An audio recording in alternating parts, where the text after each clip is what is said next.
How's it going, everyone? And welcome to another episode of No Excuses on VTWProductions.com and YouTube.com with your favorite show hosts, Ara Still. Narian. And Volosel, and we're here to bring the latest news and commentary on the video games industry for the week. Well, I mean, we would, but the video games industry is mostly all playing Elden Ring. Or crying about it. Nobody's interested in the opinions of anybody who is advocating for any other game at this point in time, because let's see, the immediate competitors are Babylon's Fall, Horizon, Lost Ark. Like, I don't think anybody really cares, to be honest. Yeah, like everyone basically universally took a look at those two games and just said, well, yeah, that's nice. But first of all, if you'd like to get involved with the show, you can do so by sending us email at noexcusesvtw@gmail.com, or you can follow us on the Twitter at noexcusesvtw, or you can join us in our Discord server, which you can easily get to by clicking on the link, which will be provided in the show description underneath the show archive on YouTube, for as long as we are not exiled by the Discord gods. We're small enough, we should fly under the radar. So, We got a backup though, just in case. Justin's case, yes. So, on the stream today, I am not playing a game because I'm actually in Final Fantasy about to play through. I have no idea how to actually pronounce this. Thesis Hyperborea, I guess. But that is spoilers. Yeah, that's all spoilery. It's all big time spoilery. And yeah, I know I'm way behind the ball with the story, but shut up. So instead, you get to watch Ari get mushed by a giant bush. A very angry bush. With a hammer. Why is it always Scarlet Rot? Because it's always Scarlet Rot. And you got mushed. So, pro tip, blocking the Scarlet Rot on the ground is possible. It drains your stamina super fast, and then the tree will smash you with his hammer. So that sounds like the correct answer to that is don't. Yes, don't. So yeah, we'll just dive straight into weeks then, and my week has been nothing but work and Elden Ring. Yep, you're sticking with it a lot longer than I thought you would. Yeah, I'm actually having fun. I don't think that it would have worked for you with an older style. Well, I've tried Dark Souls 1 and I tried Bloodborne. And I just couldn't really stick it with either of them. I stuck with Bloodborne a bit longer than I did Dark Souls 1. But yeah, I kind of just dropped off from both of them. There were things I liked about Bloodborne, but like from what I've seen of people playing Elden Ring, it seems a bit more compatible with me. But Bloodborne, what really got me down in Bloodborne was the sheer frequency with which you have to fight multiple piddling mooks. There's a lot of piddly mooks. You can't really, fight strategically when there's just lots and lots of mobs body blocking you all the time. Yeah. And I don't like that situation where anytime you move out into the open, things will start shooting you from miles around, and that seems to be a staple of Dark Souls games. At least with Elden Ring, there's every opportunity just to run past some stuff, and in some cases, it's the best way to handle things. Well, the game is structured for free travel. Like you're supposed to go around to the place as suits you, rather than the other games very much attempt to funnel you down particular routes, and those routes are loaded with unpleasant things. So yes, also they're notoriously easy to get lost in some of them.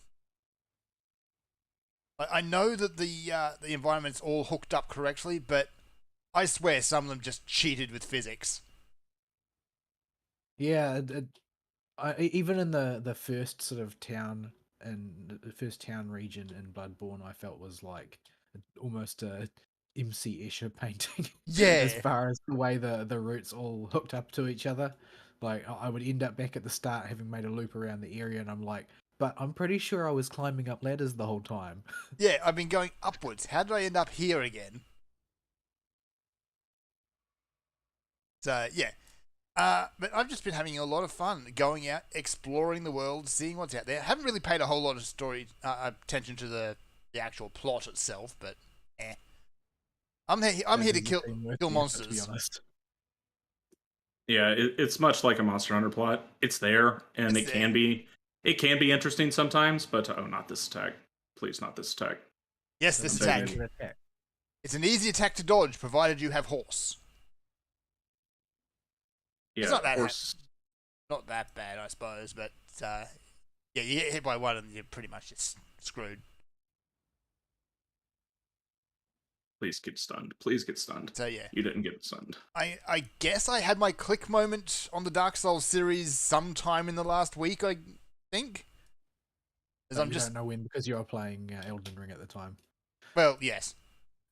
I mean, it is a Dark Souls game. It doesn't even really try to hide it. It's just big Dark Souls with horse, cow, horse. All right. Torrent is best boy. Yes. Torrent and his double jump are best boy. Torrent- I'm not so sure about Torrent. I'm kind of neutral on Torrent himself, but his double jump is the best thing ever. There's I a just wish he could keep me on his back a little easier so that I don't get knocked off whenever a finger crawls up to me. yeah. He tends to throw you off at the worst opportunities and disappear. Yeah. I guess he just takes one look at this giant slathering beastie that's chasing you and just says, nope.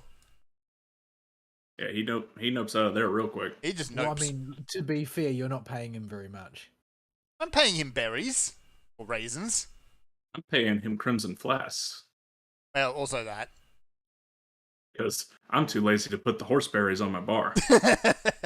They don't heal as much. Ah. Well, I can't make the better raisins, so he only gets basic raisins from me.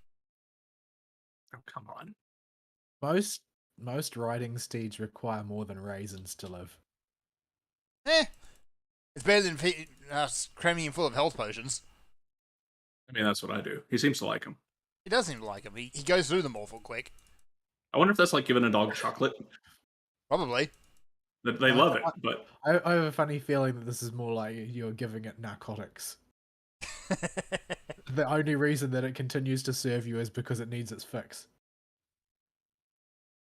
Gotta get his potion. So, yeah, I've been having a lot of fun. Torrent's platforming puzzles being notwithstanding, because that's kind of silly if you want to do a very tightly controlled platforming bit. You're better off getting on your horse. yeah, Which means the this only horse is going to become part mountain goat as well. yeah, as you're seeing me demonstrate right now. The other thing with platforming on your horse is Torrent doesn't know how to turn around because No, he's a horse. He's not. Yeah, well, he's a horse. Horses don't. They really So, don't like going backwards. The most efficient way to get Torrent to turn around is to spin your camera backwards and press forward. That is the easiest way to spin around when you're on Torrent, and it still moves you a little bit, and I have fallen off things doing that more than a handful of times. Yeah, because he's a horse. And- He doesn't turn around on the spot. There's a scarab over there. Ooh, what kind of scarab? I don't know. I'm making sure Are I you got everything sure on he's this a clip. horse? Because I've never seen a horse that looked like that. He's also part cow. I'm not sure what he is. He's Torrent. He's Torrent. He's horse, cow, goat thing. It would be nice to be able to put more armor on him, though, just so he doesn't fall Yeah, over quite so quick. He does have to seem to have cloven hooves, or at least it sort of looks like that sometimes when you're running along. I can't quite tell. That's Yeah. terrifying. Let's find a checkpoint before we go dig in the lightning. So yeah, I've been having a lot of fun just going out and just doing stuff. Nothing really in particular, although it does kind of push you towards where you're supposed to be going, sort of. Oh no, that was a bad idea. That was a bad idea. But Sorry, why'd you do this? yeah, there's absolutely nothing stopping you from just picking a direction and saying, "I want to see what's over there," and getting turned into, smushy, very fine chutney. There's always going to be an awful lot of that going on. You just die. You die a lot. Yeah, you'll get somewhere, it's out of your depth, and you just get roasted. Yeah. And then, you can either beat your head against it until you can finally beat it, or you can come back later. Yeah. But I've gone through. I've beat the. Well, since I last really spoke about it, I beat the first boss just after the show last week, actually. So I Yep. kind of got him down. That was a very satisfying moment, and that I can really see why people get hooked on Dark Souls, just to get that rush. Yeah. It's a chasing the dragon type of feeling, because as you get better, there are less and less of those moments, and you spend less and less time with the bosses. Mm-hmm. So I've had this strange conundrum where I know some of these fights are really good, but very few of them have actually managed to stand out in my head super well. Mm-hmm. So I can get Well, the you mix, said- but you can't. Ha! You said that they were all clustered towards the end of the game, though. But that's what everybody's saying, but I haven't got to those bosses yet.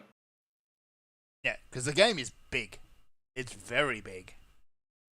Yeah, everybody's saying the end bosses are great, and there's a huge cluster of them near the end of the game, but I have not got there. Well, I'm there on my way, but I'm not there yet. We're at, what, 3 weeks now, and I still haven't finished this game with the way I play games? This game is huge. It is huge. Well, you say that, but you also see that you got abandoned at the office, so... Yeah, well, that means I was busier this week. That's why all of a sudden my number of Chivos slowed down in Elden Ring. We'll talk about that a bit later. Yeah, hang on, I'm just fighting a boss here and trying to not scramble up his mechanics. Oh, just follow the AI. That boss is easy. Yeah. The first boss in the dungeon usually is. Actually, with a real group, he would terrify me. There was But, no warning to that. Okay, yeah. If I hadn't just followed the trust members there, then I probably would have gotten squished by that. Yeah, I still don't understand how his breath actually works. I just follow the AI.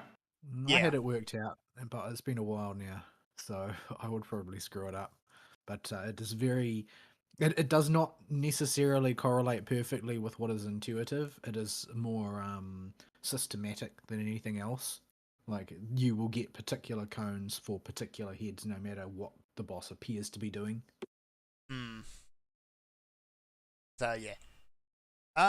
Elden Ring. I beat that first boss. I was able to go into the academy and, after a bit of messing around, got to the second boss. Oh, I see. I think I see how it works. Except he's got a figure 8. Yeah. You look at his footprints in the snow. That's how you tell. Oh, that boss. Oh, I that thought you one. were talking about the next one. I was thinking the second one as well. Yeah, that boss is trivial. I don't think I've ever been hit by it before. Yeah, I have to try not to fall asleep on that boss. Oh, And he always goes invisible right when I'm got my cooldowns lined up to go again. oh, yeah. The game, I swear, does that on purpose. He always goes immediately after I pop mine. Likewise. Because if someone pops a cooldown, go, that's it. No fun for you. That lady is riding a dog. That's why I haven't hit Wildfire at this point, because I know he's gonna go invisible the moment I do it. But he'll never go invisible if you hold Wildfire. No, it'll still make the fight faster, so keep holding Wildfire. I'm gonna keep holding Wildfire. So, the second boss was very, very easy. It's just, you smack the creepy girls on the floor when they glow, then you beat up on the boss when she falls down. Yeah.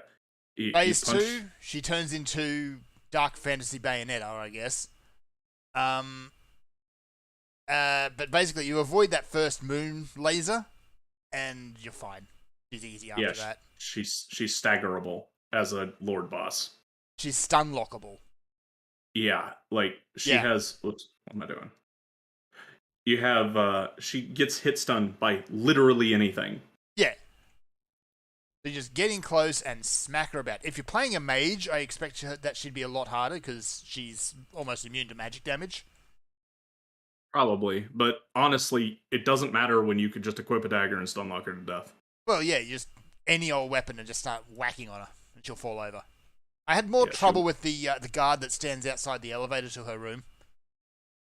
Oh, one of the elite knights. Yeah, because he's got this absolute nonsense ability, which I think I just got myself, where if he blocks one of your attacks and does this purple pulse thing, he just locks you up and can one-hit kill you then.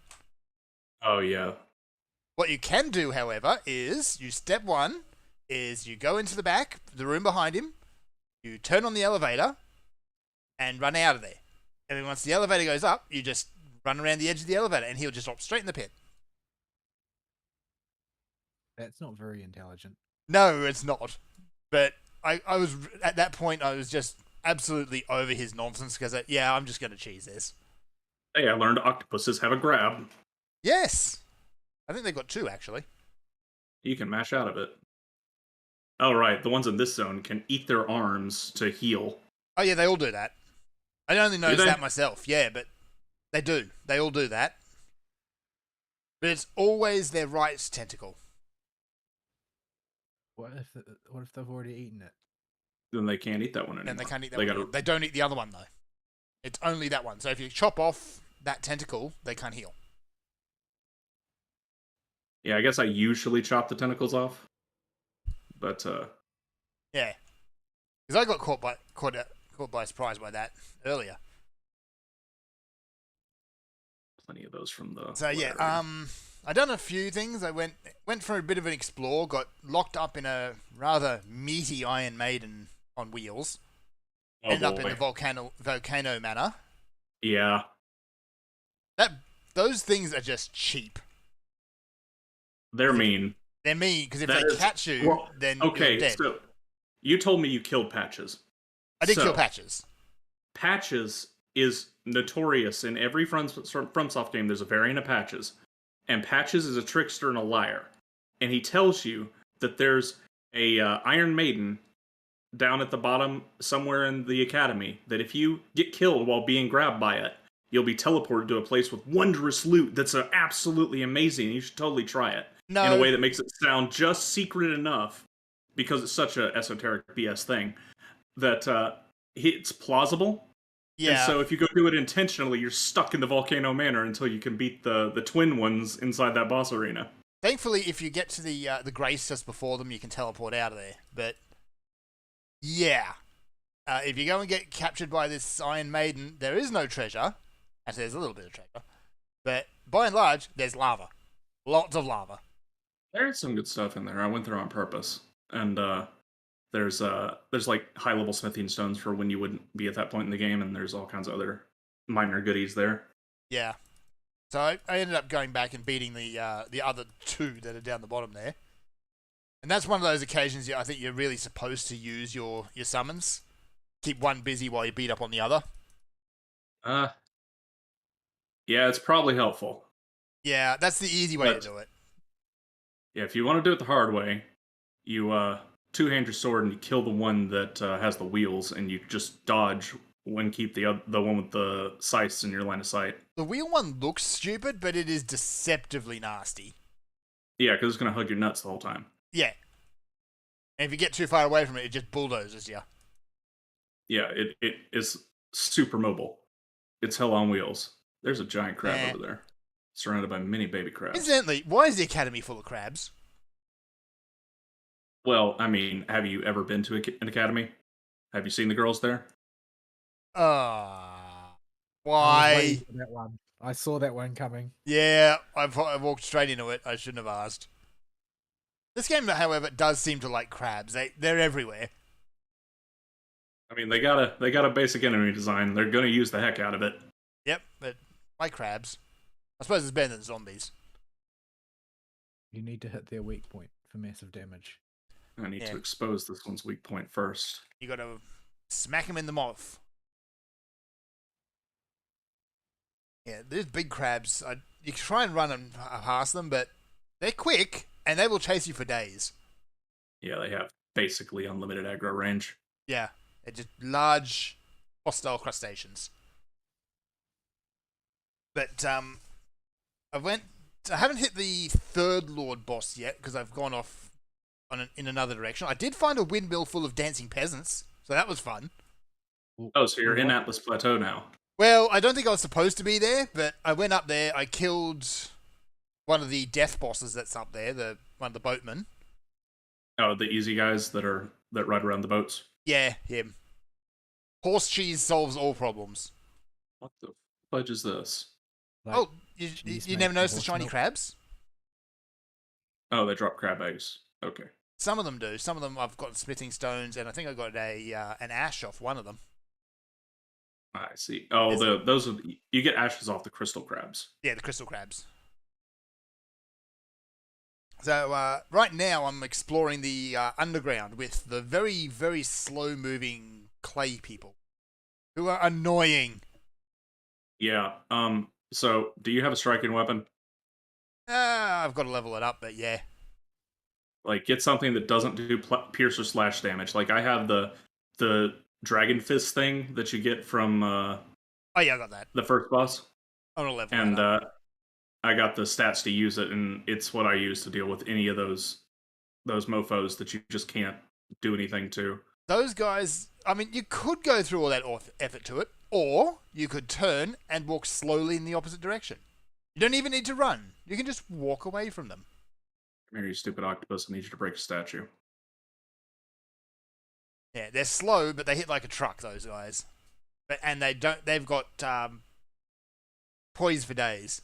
So, flying octopus. Yeah, I'm trying to get it to break the statue for me. I hope it's big enough. Maybe Might have to use a crab crab might do it. The octopus should do it. if I can get it over here. Yeah.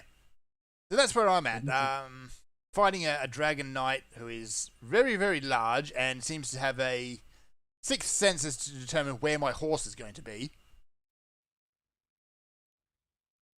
And he also seems to know if I intend on trying to jump the sweep he's about to do, because he'll just cheese it and do a smack instead. Oh, there you go. Ooh, Smithy Stone 8. So yeah, I've been having a lot of fun with this. I wasn't sure if I would, how much fun I'd have with it, because it's the Souls-like, but yeah, really enjoying it. And yeah, we'll probably come back to it in a little bit. So that's basically been my week. The only other bit of my week right now is, I'm doing Hyperborea in Final Fantasy 14 right now. Like, right now. I liked that dungeon. I did it quite a number of It's times. very pretty.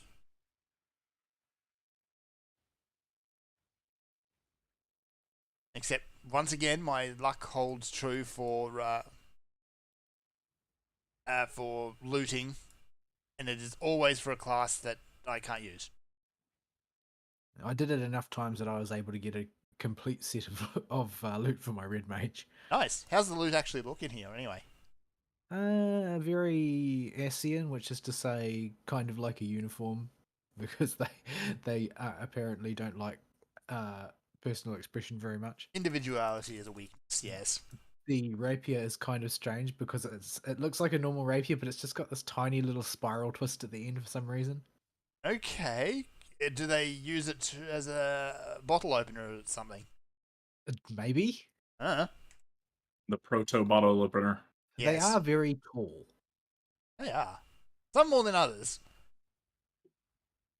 But I'm enjoying all the characters. Like, I've got Venat with me now. Her cheerfulness is kind of like a bit of a fresh air after you've been hanging around with Emmett Selk all day. Yeah, like Emmett Selk is one of those permanently has a face like he's been sucking on lemons. Yes, and a personality to match. Venat's kind of his complete opposite. She's cheerful, she's polite, she's always down for a nice conversation. And you can tell her that Emmett hates every second of it. Yes. And then here's Hitler Deus, who just, his whole existence basically seems to be walking troll face. To be entertained by Emmett. Yes. So yeah, it's like these are huge plot important characters. So it's nice that you're actually able to spend some time with them. Well, they are the Bishonen roots in a romance VN. Oof. So yeah, got along with Hermes. along with Hermes, yes. Like that is literally how it played out for me when I was doing it. Like that's how I see it now. You got the nice guy, you've got the troublemaker, and you got the tsundere. Yep, okay. Yeah, because like I was playing this little cat girl character who gets isekai'd into this other world and just sort of gets picked up by the passing Bishonen and then follows them around. I hate that you've pointed that out because it's absolutely correct, and I hate it. Although, yeah, thankfully being Lion Man means I kind of just get noped at initially, so at least there's that. Oh no. Fuck that noise. We still haven't found a checkpoint. Yeah, it's got that in the they still do in Souls games, where there's just that little bit too much distance between checkpoints. Oh, there's probably one in here. Use the key. Use the key. Use the key. Use the key. Use the key faster. What was that? What was that? That Let's was look a back at the other big- screen. There's tentacles coming around the corner. That was a big old. Okay, good. I found a dungeon. That'll work.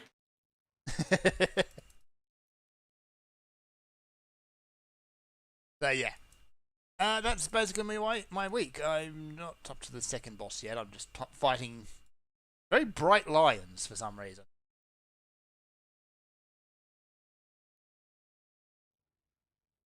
I don't know why I'm fighting bright lions, but I don't know. I guess I'm just fighting these. That poor crab. Vol, what have you been up to, sir?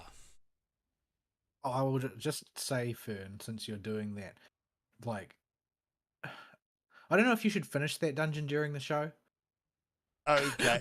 Like, don't go through the portal at the end. At Right. least, because there's going to be a humongous block of story. Yeah, it's probably the best part of the Endwalker story. Like this is like the climax of the explanation behind everything. And it is the tragic tale of Bird Girl. So yeah, don't finish the dungeon. Don't leave the dungeon unless you want to just fall silent at the end of the show. I hope you don't need to work afterwards because you Thankfully, won't not have straight time. away. Otherwise, I wouldn't be doing this. So, that's a boss with 3 heads. Okay. 4 heads. I think. 3 Yeah, heads. this is the one me and Vol have trouble with the fire with. It's very simple in concept. However, sometimes you just seem to make poor judgments for no adequately explicable reason. So, business as usual then. Alright. I'm going to go fight this thing. Vol, you take over with the week. Let's see. My week was less busy than last week because I finished moving house more or less. Although I did have to do a lot of shopping, and I am a great deal poorer now because you know how it is when you occupy a new location. You suddenly find all of these things that you don't think about not having, but then you realize you don't have them and you want them. Like now. So yeah, I've ended up having to buy a bunch of stuff, mainly cookware, because I didn't really cook anything for the last 2 years or more, because getting access to the kitchen in a house full of 7 people is difficult, and in the end, I just got sick of attempting to do so. So, but now that I have a kitchen, albeit a very small one of my own, I can actually make food, as opposed to constantly heating up frozen food. Or at least I can heat up more interesting frozen food if necessary. So yeah, I've wasted a lot of my free time has been shopping around for things and paying too much for things because you need them now, not to wait for a sale. But yeah, unfortunately, my fridge still doesn't work properly, which is the single biggest source of vexation for me at present. And I have not heard back from the repair people. I'll have to call them tomorrow and see if I can collar somebody with a solid promise of when the hell are you going to fix my fridge because it's under warranty. Yeah. But because warranty servicing is still subcontracted to a regional repair person, it's not like they are going to necessarily prioritize it because it's not really their reputation they need to worry about. Mr. Magma Worm, I think you're having trouble here. Magma worm. Yep, that's the Dark Souls we all know and love. Hey, take You gotta advantage do of it. Gotta do what you gotta do. They should make that rock more slippery in the next build. Is he making any progress? Like, will he eventually wiggle his way around there? I have no idea. I did this by accident. Hey, a win is a win is a win. But yeah, so I haven't had a huge amount of free time this week, but it was better than the week before, and I'm starting to like unwind from my extremely tense and overwrought state that I was in over the course of the past couple of weeks, because it's actually very relaxing having peace and quiet to yourself.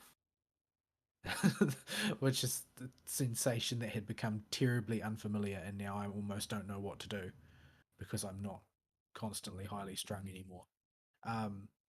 But yeah, so I haven't had a great deal of free times, resulting in me not playing much in the way of Final Fantasy, and of course, work is still busy. Although the Auckland branch is basically going through rough times because the economic impact of unnecessary and excessive COVID restrictions is starting to bite down on Auckland City, resulting in them having very little work to do, which I know that's quite terrible from a business perspective, for sure. However, frankly, I could do with a bit of a rest. So the estimate from our manager is that it seems like historically we've lagged about 1 month or so behind uh, Auckland as far as the sort of the coming home to roost of the effects of COVID things. So maybe we will see a bit of a slowdown over the course of the next couple months for a while, but more than likely it's just going to coincide with Easter, and so the Easter rushes will offset it. Yeah, but I'm still holding out a little bit of hope that maybe they'll actually let me take some leave because I applied for leave for Easter and they cancelled all of it, which I Nah, don't appreciate. And it's rude. it doesn't really matter that they denied all my leave because I fought this battle repeatedly in the past. Every single year, in fact, they try and deny my leave at Easter time, and I'm like, no, you can roster me if you want, but I won't come in. It's as simple as that. The unlike everybody else, this is a holy week in which I'm not allowed to work. You've got plenty of pagans and atheists on the staff who you can employ instead during this time. I don't care that they want to go on holiday. I'm not interested. Why is it my leave that always is the one getting denied? So yeah, I'm going to have to argue about it again, but in the end, the outcome of the argument doesn't matter because I still won't show up. What are they going to do? Discipline me? Yeah. If you made yourself as if they need me so badly that they can't give me leave, they also can't fire me. yeah, if you're that essential, then you're in a strong position with negotiations like that. So you start waving around religious discrimination, and they'll behave themselves. They won't for Christians. No, you can't get any mileage for Christian festivals, and especially if you say Catholic, then they will assume that you are also a bad person in addition to not deserving any kind of consideration. But yeah, the obvious reality of the situation is that they would not try and push their luck with me like this if they didn't need to, but because they need to, they also can't punish me for it. So them's the breaks. Especially if you told them months in advance. Yeah, I applied at the start of Lent, so they have 40 days to figure out how to give me my holiday. But yeah, they've denied it in advance, and sod them. They didn't even think about it. It was denied the day after I applied. So yeah, screw them. Screw them. But yeah, so most of my free time has gone to Gacha because FGO and Pinecone have decided to both in perfect synchrony deploy a major event. In the case of FGO, it's Apocrypha Rerun, and in the case of Pinecone, it's their Mysteria Friends tie-in event. I keep wanting to say Manaria Friends because that's what it was originally called, and I didn't actually know the proper name for it.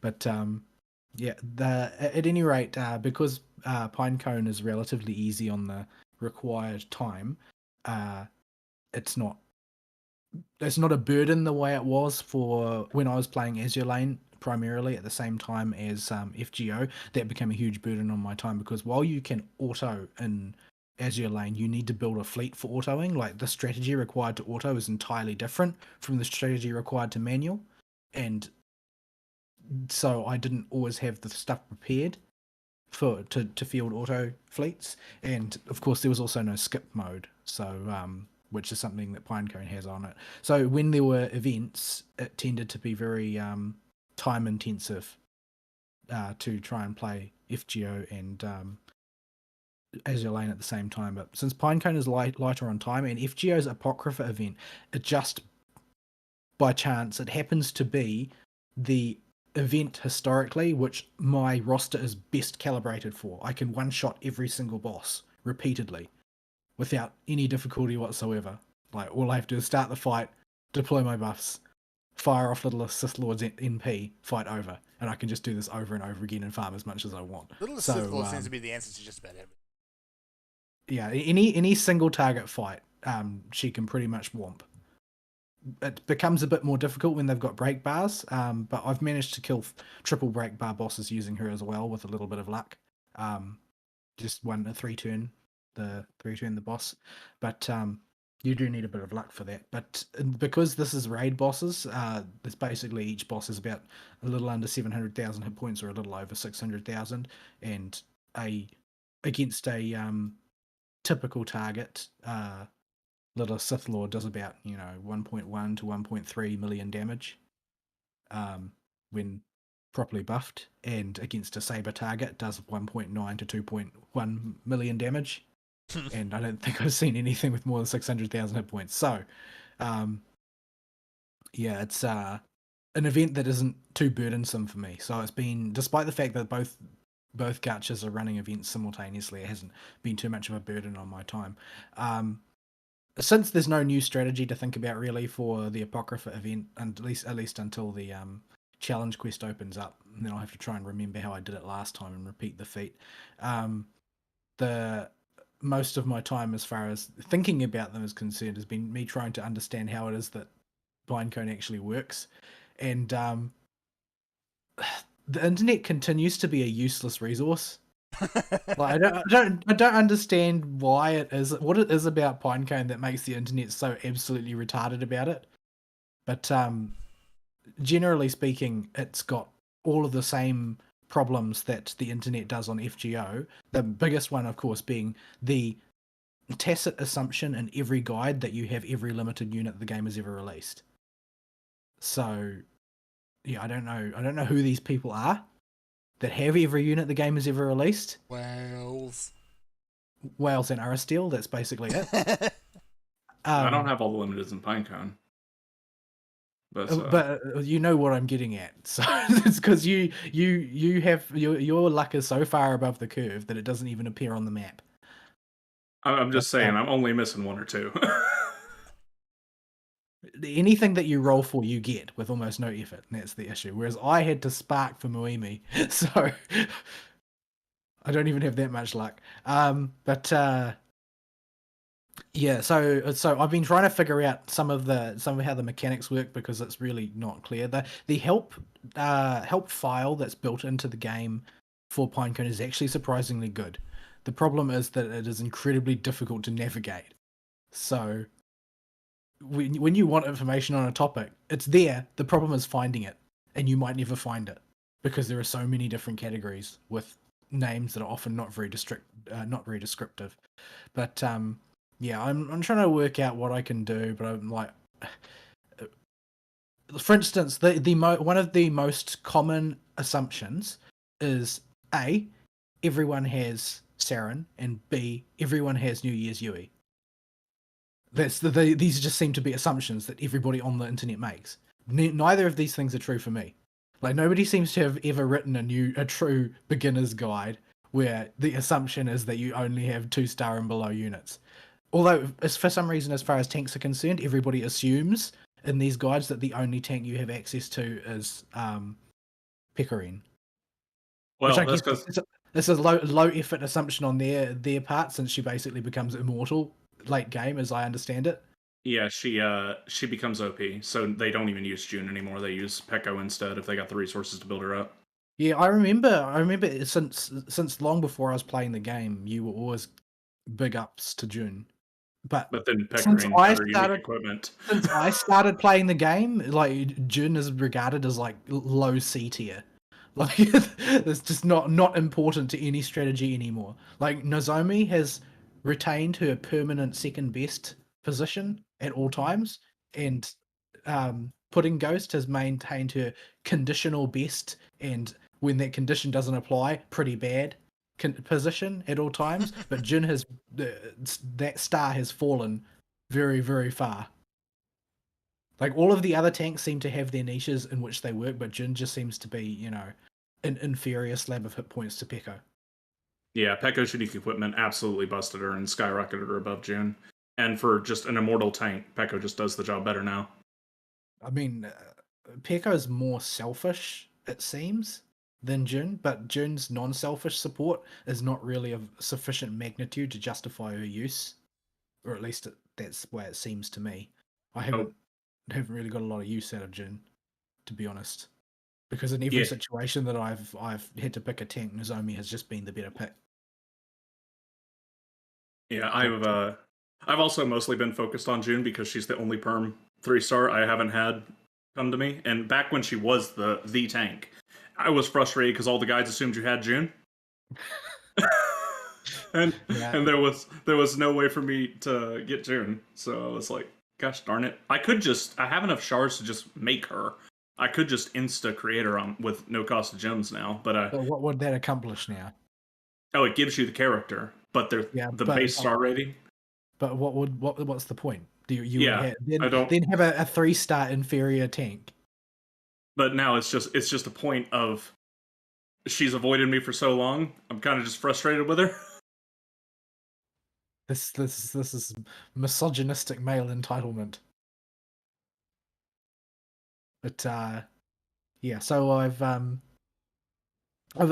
been pondering that, trying to figure out what I'm supposed to do, which basically involves me looking at all of the limited and 3-star units that all of the supposedly beginners guides recommend, and then trying to work out who on the permanent 2-star and below roster actually does the same job.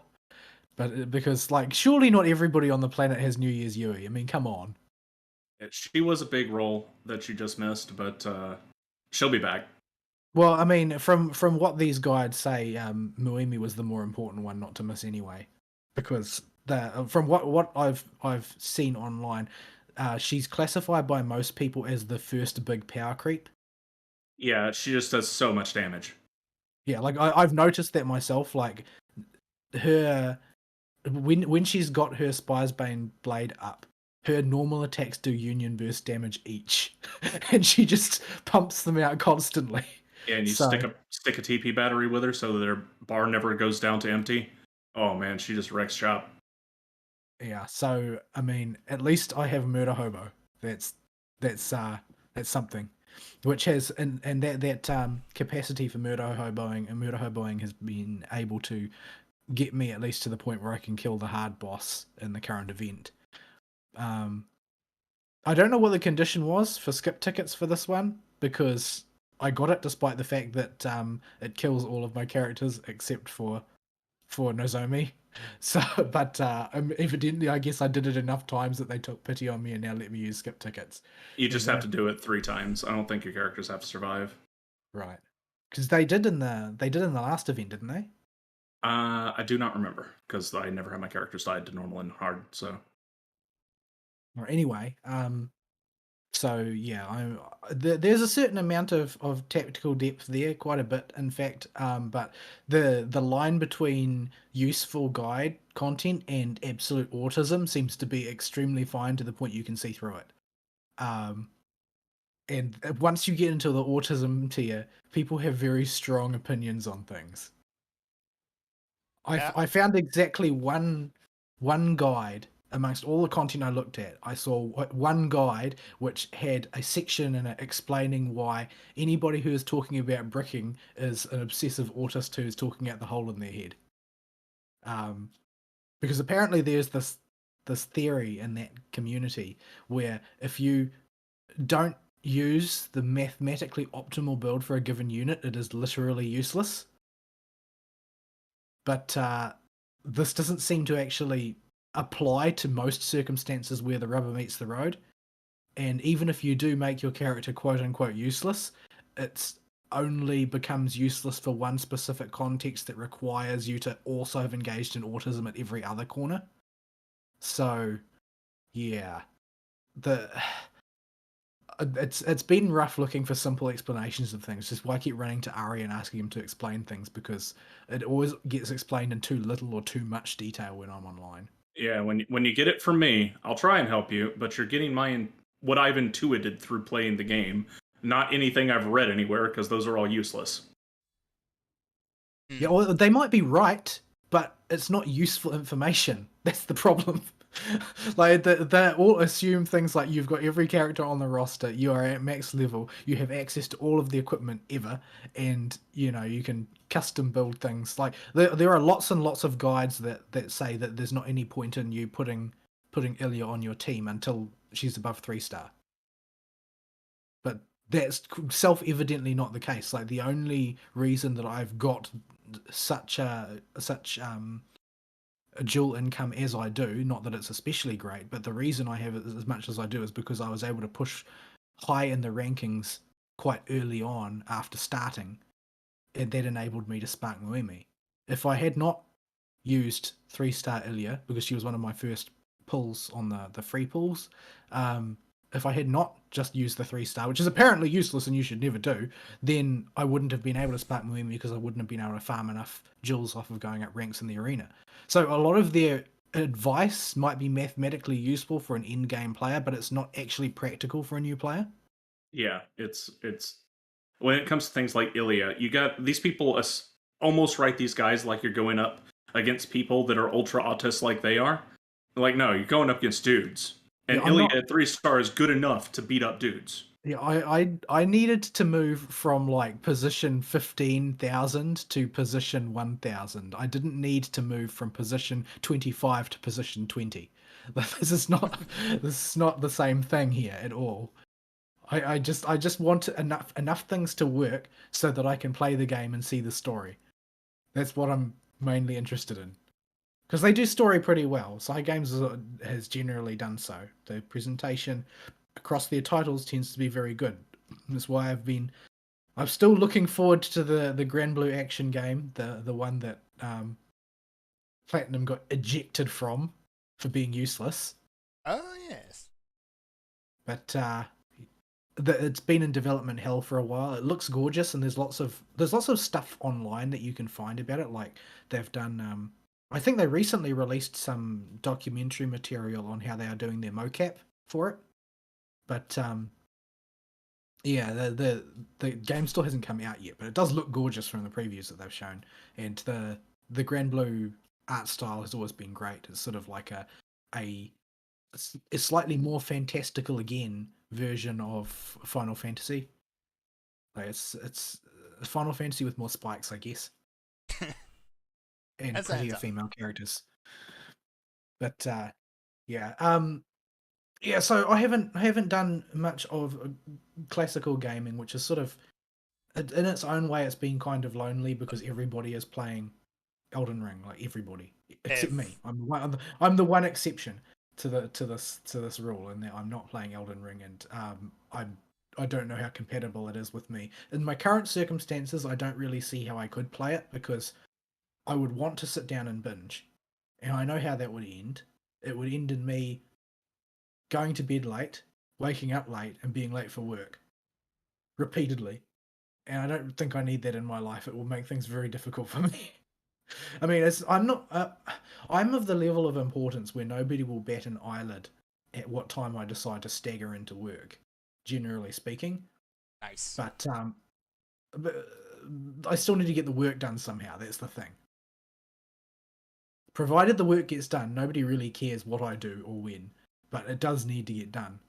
So yeah, I can't really afford that because it would have a steep learning curve for me as well. I mean, I was pretty crappy at Bloodborne, generally speaking. I've like I delineated earlier, I have issues with the way the combat system meshes with the particular challenges that were presented to me, and I'm not really a huge fan of the circuit full of constantly respawning dudes. Like the way in which you had to move through the first area of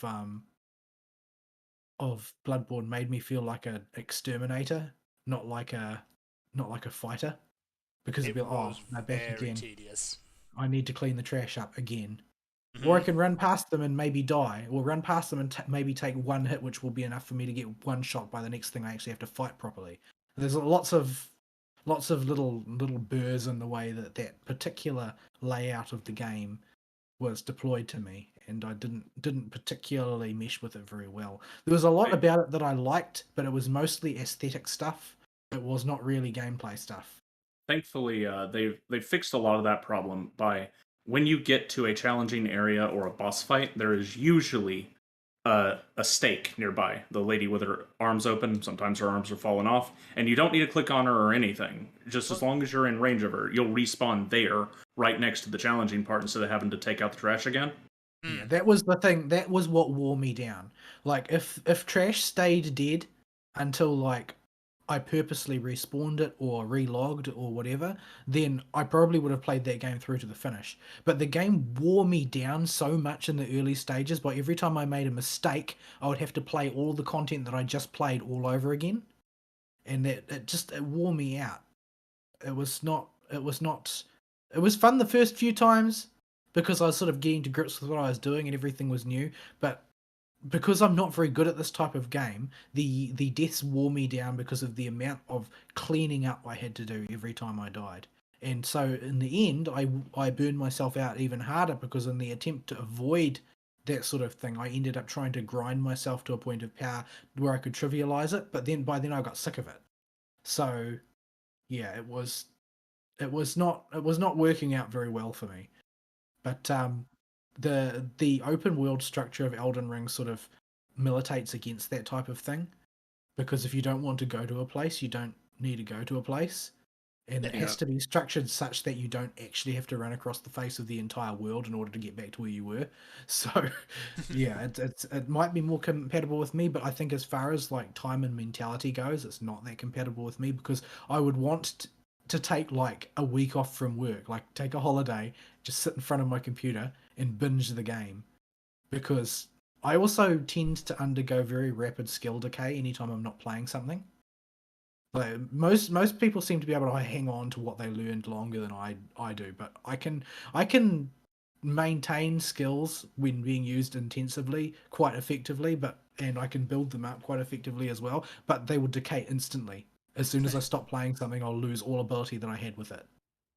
Which is why I don't like DPS much in MMOs, because it's a lot less binary than tanking or healing. Like, to a greater or lesser extent, unless you're playing at a high level, tanking and healing are binary jobs. You're either doing it right or you're doing it wrong. How much damage you can squeeze out at the same time only really applies when you're playing in tougher content, generally speaking. But in the case of DPS, it is immediately obvious whether or not you are sad or not. And if I stop playing that class for a couple of days, I will forget what buttons to press and in what order, and it will be all over for me, and I will feel deep shame. But yeah, so I've still had to fight the sort of the lurking impulse to just like impulse buy the game and start playing it, but I don't feel like I would get much out of it if I did, because I wouldn't be able to engage with it the way that I think I ought to in order to appreciate what it's offering. Because I would play it for an hour one evening, and then I'd come back for another hour the next evening, and I would not remember where I was or what I was doing. And I think that this would slow me down and prevent me from enjoying the sort of the adventure, because that's what I've seen most people talking about that they like about Elden Ring, is that it feels much more like a real adventure than all of the other trash that has been put out in open world game genres recently. Yeah. I mean, we're likely going to come back to that, but it is an actual adventure rather than, a checklist. An adventure where sometimes you shouldn't really listen to the NPCs when they tell you to do a thing. Yeah, they lie. NPCs just straight up lie. See patches. Everybody is patches. waiting on the opportunity to be a filthy backstabber. Yep, pretty much. But yeah, I've sort of fallen off the anime train toward the end of the season, and partly that speaks to the fact that the shows were all quite bad. None of them hooked me enough to really drag me along. Mm-hmm. And partly it's just that Lent is like that. A lot of anime that I watch in any given season is enabled by the presence of alcohol. Because it sands the rough edges of their bullcrap off, And during Lent, one of the strictures I place upon myself is to not consume any alcohol. And I also don't consume any confections. I don't consume any meat on Fridays. I've got additional, prayers and devotions that I do, etc., etc. I maintain sort of a pretty moderate Lent compared to most traditionalists, but probably more than is average in the modern era for Catholics. But one of those things is that all of those foci put together place you in the appropriately different headspace during the Lenten season. However, one of those things, the effects of those things is that anime seems like a complete waste of time unless it's really, really good one. So during a season like this, I'm more likely to watch films than I am to watch series. So as I was moving out of my previous house, I was very concerned because I had pre-ordered the third movie of the Heavens Feel story. That's still not out yet. Oh, no, it is now, but I had pre-ordered it. But Ah. I pre-ordered it as soon as it went up for pre-order, and back then I didn't realize I was going to be kicked out of my house. And I was worried about, what's going to happen? I can't redirect a package because it's an untracked Ozpost. You're lucky if Ozpost gets to you. But it was going to arrive at some unknown period. But it just arrived like 2 days before I vacated the house. Nice. Which was good. And in fact, all of my Blu-rays were already packed up, and I had to open a box to put it in. But since I've got all three of those now, I'm thinking that rather than watching series, I will watch those three movies back to back at some point when I've got some time, and see how they hang together as a cohesive series, because those three movies so far I have only watched in the cinema, and they're great cinema experiences. Particularly the second one I think was the strongest, though the third one's okay as a cinema experience. First one doesn't benefit quite so much from the cinema. It's because it's slower paced and it's mainly sort of like setting the scene. But I want to see how well the whole thing hangs together as a story, and whether it's actually coherent in the way that the Unlimited Blade Works movie was not coherent at all. So yeah, the other thing that I'll probably continue is the Pinecone series, because it seems to really go from strength to strength as it goes along. Like, I guess they've got like infinity dollars for their budget, so all that gotcha money. All that gotcha money. So Ari actually linked me just a random clip from the Pinecone anime the other day. I have no idea what I watched. Yeah, I laughed my butt off at that. It's just absolute madness. Why is the octopus? Lots of silly things happen. What is going on? That's an octopus, and it's stuck. Yeah, I went to go leave the cave, and he got stuck. Incidentally, I've finished the dungeon, and I've smacked Hermes, and now I'm just walking around on a very shiny platform. Yeah, don't click that exit portal, or you're going to end up in like an hour of cutscenes. Yeah, I got the chess piece actually, it's actually really cool, the aiming chess piece. But I'm now just going to sit here and lament the fact that I do not currently have access to a glamour dresser, as I hadn't actually fought anything since I got the last unicorn set. You don't want to play a machinist while wearing a dress. Because if you use heated clean shot, you can look straight up the skirt and see the underpants. Great on a on a cat girl, not so good on a barrel lion. Well, I guess that depends on your disposition, really. Yeah, no. Yeah, there are plenty of ladies that I'm sure would say that they were okay with that. Yeah, no. And unfortunately, furries generally. But yeah, so I have had a relatively low-key week as far as media's consumption is concerned in some, and we'll just have to see how the coming week goes. I don't see any ramp-ups happening, although there's been this lurking job that's sort of been hanging in the air and not really quite come down for like several weeks now, which is incredibly bothersome to me, because I don't know if it's going to happen or when it's going to happen, because if it happens suddenly, my life will become very unpleasant. but apparently the government wanted one of our clients to do a survey of something, which involves them sending us a colossal number of samples. But I'm not sure what became of it, because the first survey happened and the follow-up one just sort of, every time I ask about it, the current status is, oh, well, they're talking about when they're going to do it. Sounds like business as usual for government jobs, actually. Yeah. Yeah, they're going to delay that as long as possible, so then use it to stretch out. Look at, we're totally got this project that's underway, and they'll just hang on every step to stretch it as far as they can to justify their existence, so that they Please keep don't getting fire funding. me. Wait, this is important. Please don't fire me. That's the universal problem with government jobs, right? Yeah. So you have a government job, and in a government, in theory, in a perfect world that doesn't exist, when the function of whatever area in government you're working in is over, that area of government is dissolved, and all the people go find another job. That isn't how humans work, though. We're actually seeing kind of a bit of that at the moment, because all the COOF stuff is winding down, but there's still a few hanging on because it's an election year, and you know what happens after an election. All the chaff gets thrown out. No, administration changes, yeah. Well, the administration's different than the bureaucracy. Yeah, sometimes the bureaucracy is just too ingrained. Yeah, like in the United States, the bureaucracy is beyond ingrained. Like, they're the ones that actually write all the laws. They're the ones that actually do all these dumb surveys you hear about with the federal government. But every single one of them is done by a different organization and a different bureaucracy, and these people have to continue to justify their existence to keep sucking on the government teat. Yeah, we actually had a premier in Queensland a few years back who got in, and he got in on the platform of doing the purge. And as soon as he got in, the day after, he did exactly that. He started chopping.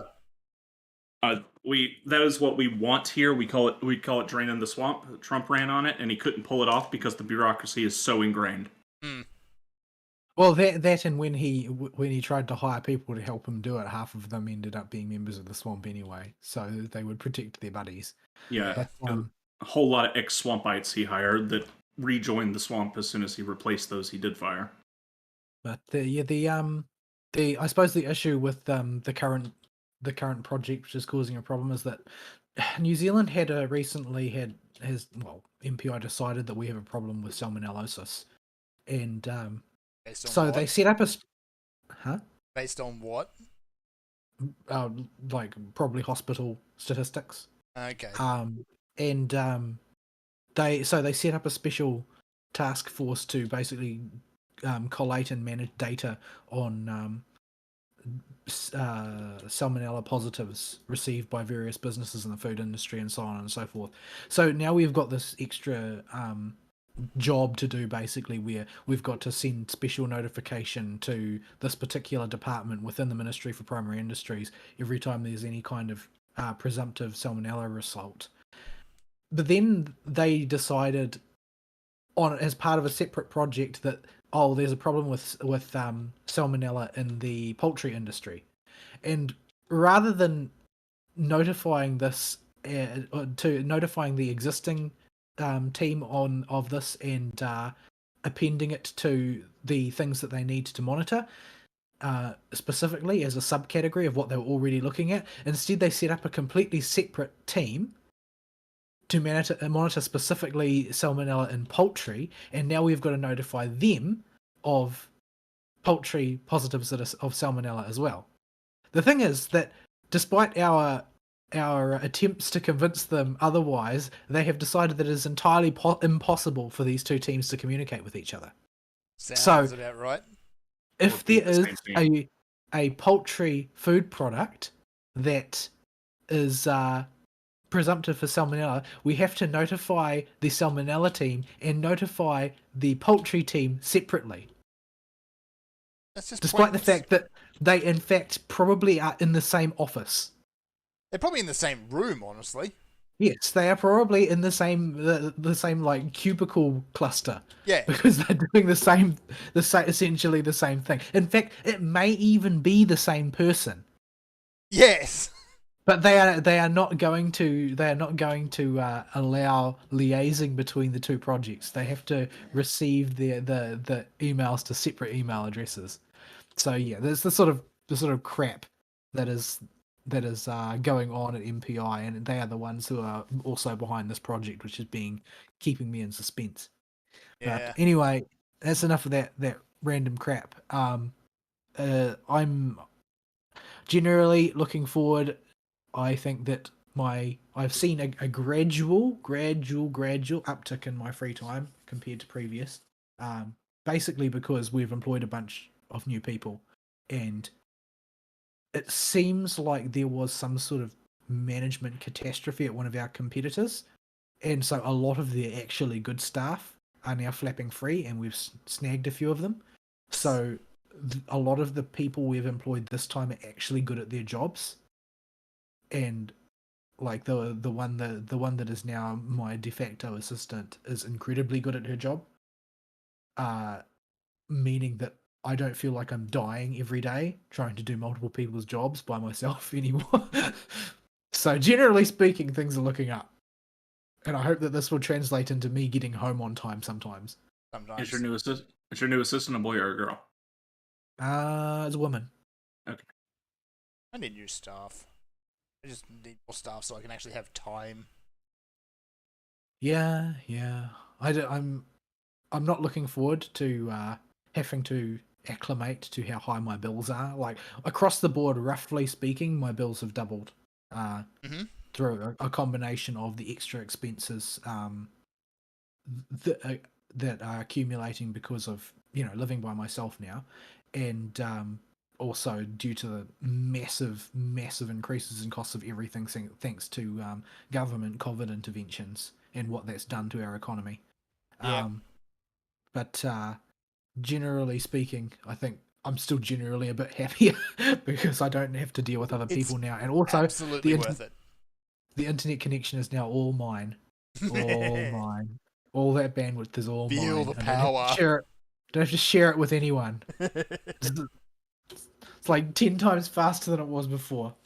I don't have people streaming Netflix from 5 different devices simultaneously. In 4K when they only have a 1080p monitor. Yes. Yeah. I'm amazed that Netflix continues to do that. Anyway, it tries to default to stream at 4K by default now, I think. What for? I don't even have a television. I've been contemplating whether or not to get one and what I would do with it if I did get one. But I got one. yeah, I don't use it very often, and I mostly use it for my Switch. Yeah, I don't think that I'll even really seriously think about getting one until my fridge is fixed, because my living room is shared with my kitchen, and as long as the fridge can't get cold, it will never shut up. Yeah, it's gonna So rattle. it's not going to be particularly fun to try and watch entertainment or play games in a room where the fridge is constantly buzzing at me, desperately trying to get cold when it can't. So yeah. It's managed to get cool, at least. So I can actually keep things in there, provided I don't open the door very often. But it took like 4 days to get down to temperature. Yeesh. But yeah, we'll call it into my week there. Goodness knows I covered a lot of unrelated ground, as usual. Alright. We should take a break, and I need to... I don't know, this portal is tempting me. I want to know what happens next, and I can't. Yep. After the break, you will join me on exploring either this big shiny city here, or we'll go try and fight a boss that I left for later, and we'll see how that goes. So, here's some music, folks. We'll be right back.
And we're back. Yes, and I forgot that Final Fantasy Dungeons have a time limit. So, Yeah, so Fern's gonna have to redo it. That's okay. that's okay. We It's a can fun come blitz dungeon. it. We can I come blitz it think with I you later. figured out how the second boss works anyway. So yeah, I don't know if you had the stream going while we were on break, We but didn't. okay. So you just missed me taking out one of those mausoleums by cleaning the lichen off its feet that was shooting a ton of artillery at me. Like just blanketing the floor with it. It was ridiculous. So yeah, we were at the end of All's Week, I think. Yep. We'll call Oops. it good there. I don't really It's- want to add anything. Also, I just flicked over to Elden Ring and immediately got dead. Yeah, it happens. That happens. That do be what Elden Ring do. I have had actually a few bugs that have popped up. Like I still have had it crash a couple of times. Yeah, they it's much better, but It still about crashes once sometimes. about once every other day, if I play for a stupidly long amount of time, like I've just left the app open too long, is what seems to really encourage it. Yeah. It'll just give up. I've also had the game lose track of where I was when I reloaded, and it just positioned me somewhere out in the void. Yeah, it'll Don't it tell tries to anything. remember where you were at the last checkpoint because every 15-ish seconds it checkpoints, and that's where your save is. But every now and So- again, it just gets it wrong. Yeah. Oh, I'm being summoned to another Although world. that's the first time I got dumped into the void. Thankfully, I didn't have any runes on me, but yeah. We're about to see some real time PvP. What is it? Why are you being summoned? What is this? I have the multiplayer function enabled where if somebody's being attacked, I can be summoned to their world to come help them. Or not. No, I have to go if I have that turned on. Okay. I mean, or not help them. You can choose to be a hindrance. Don't do that. Or you could, slash popcorn. Yeah. Either way, I'll get a rune arc out of this, which is a permanent stat buff until I oh goodness. Also, Trying to get to I can't use Horsey when there's PvP going on. They disable the Horsey during PvP. sad. So yeah, this is a feature I've always liked in the Souls games, where it used to be you had to join certain covenants to get this to happen, but in this game it just kind of happens. You go into the world and you turn on in the options menu. I'll wait with these guys. But you turn on in the options menu to just be summoned if somebody's been invaded and in trouble.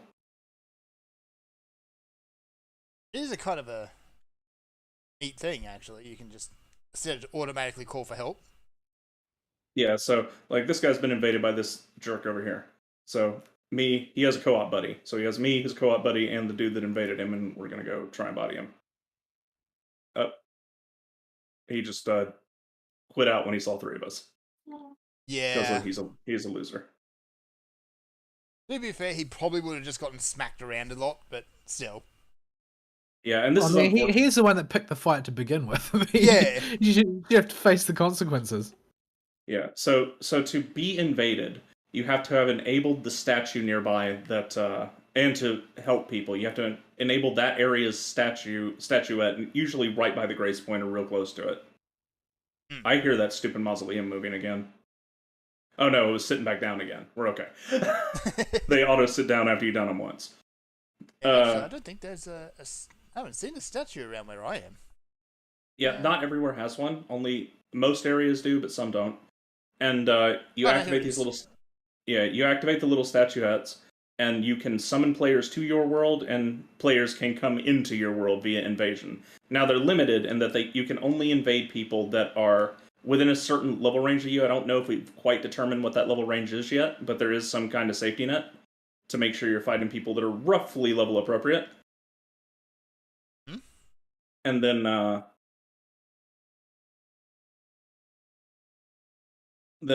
yeah. So this also means you can be summoned out of your world if you have that thing turned on. And I always turn these on just to have the threat of being invaded because I think that's fun. So and I get a rune arc if they fail. So for rune arcs, I have a gajillion of them because I don't use them. Somewhere around here, right there, 68. And these apply whatever great rune you have equipped. It'll have effects on it, and you get these from beating the Lord bosses, and you get those effects until death. Which sometimes isn't all that long, really. Yeah. So you use it if you're about to go explore in the open world for a long time, or you're going to go check a dungeon from the start or something. You can do it there. I don't. In fact, I don't do a lot of things that people are doing in this game because I find they trivialize the game. So I guess I should actually talk about what my week was besides Elden Ring before I get into the Elden Ring end. My week was I got abandoned at work for 3.5 days. I was alone. Yeah. So I had to go in on Wednesday, Thursday, Friday, all by myself and handle the office by myself. And it mostly went okay. It wasn't as busy as the last time this happened, but it was still annoying because I just need a warm body to answer the phones while I actually work on stuff. That's all I need. And being on phone duty and having to sit down for 30 minutes at a time and jabber with a customer while trying to also get stuff done is very annoying because it means at the end of the day I may still have stuff left over, and I hate that feeling so much. It also means I'm busy the entire day because phone calls will inevitably eat up the time I would have saved if I'd have just focused on my work and gone hard on it. Mm-hmm. So Yeah. So yeah, that was a pain. So that's why you may notice my Chivo list on Steam for this game just stop for a few days and start very slowly crawling because I just was too busy the later half of the week to really sit down and keep going. I had to take a break to get work done. So yeah, and then there's I didn't actually go to the end of the river. And the rest of my week has been after working all day, come home, play Elden Ring for a few hours, go to bed. Aha! Got the Dragon King Knight. Nice. I'm dead. Great I'm enemy dead. felled. So yeah. Dragon Halberd. What is this place? I don't know. For a moment, I thought you said Dragon Halibut. I mean, I wouldn't say no. I wouldn't put it past FromSoft. There have been sillier things. So yeah, I've been having a good time with Elden Ring. It's right now it's better than Dark Souls 1 and 2, in probably Bloodborne. I don't know if it's better than Dark Souls 3, and it hasn't got close to eclipsing Sekiro yet, but it's still really fun as far as my tier list of FromSoft games. Because Sekiro is just so much fun to play once you get in the groove with that game. But so it's going to be hard for any game to eclipse that. But it's still good fun. I don't know how I feel about the open world yet.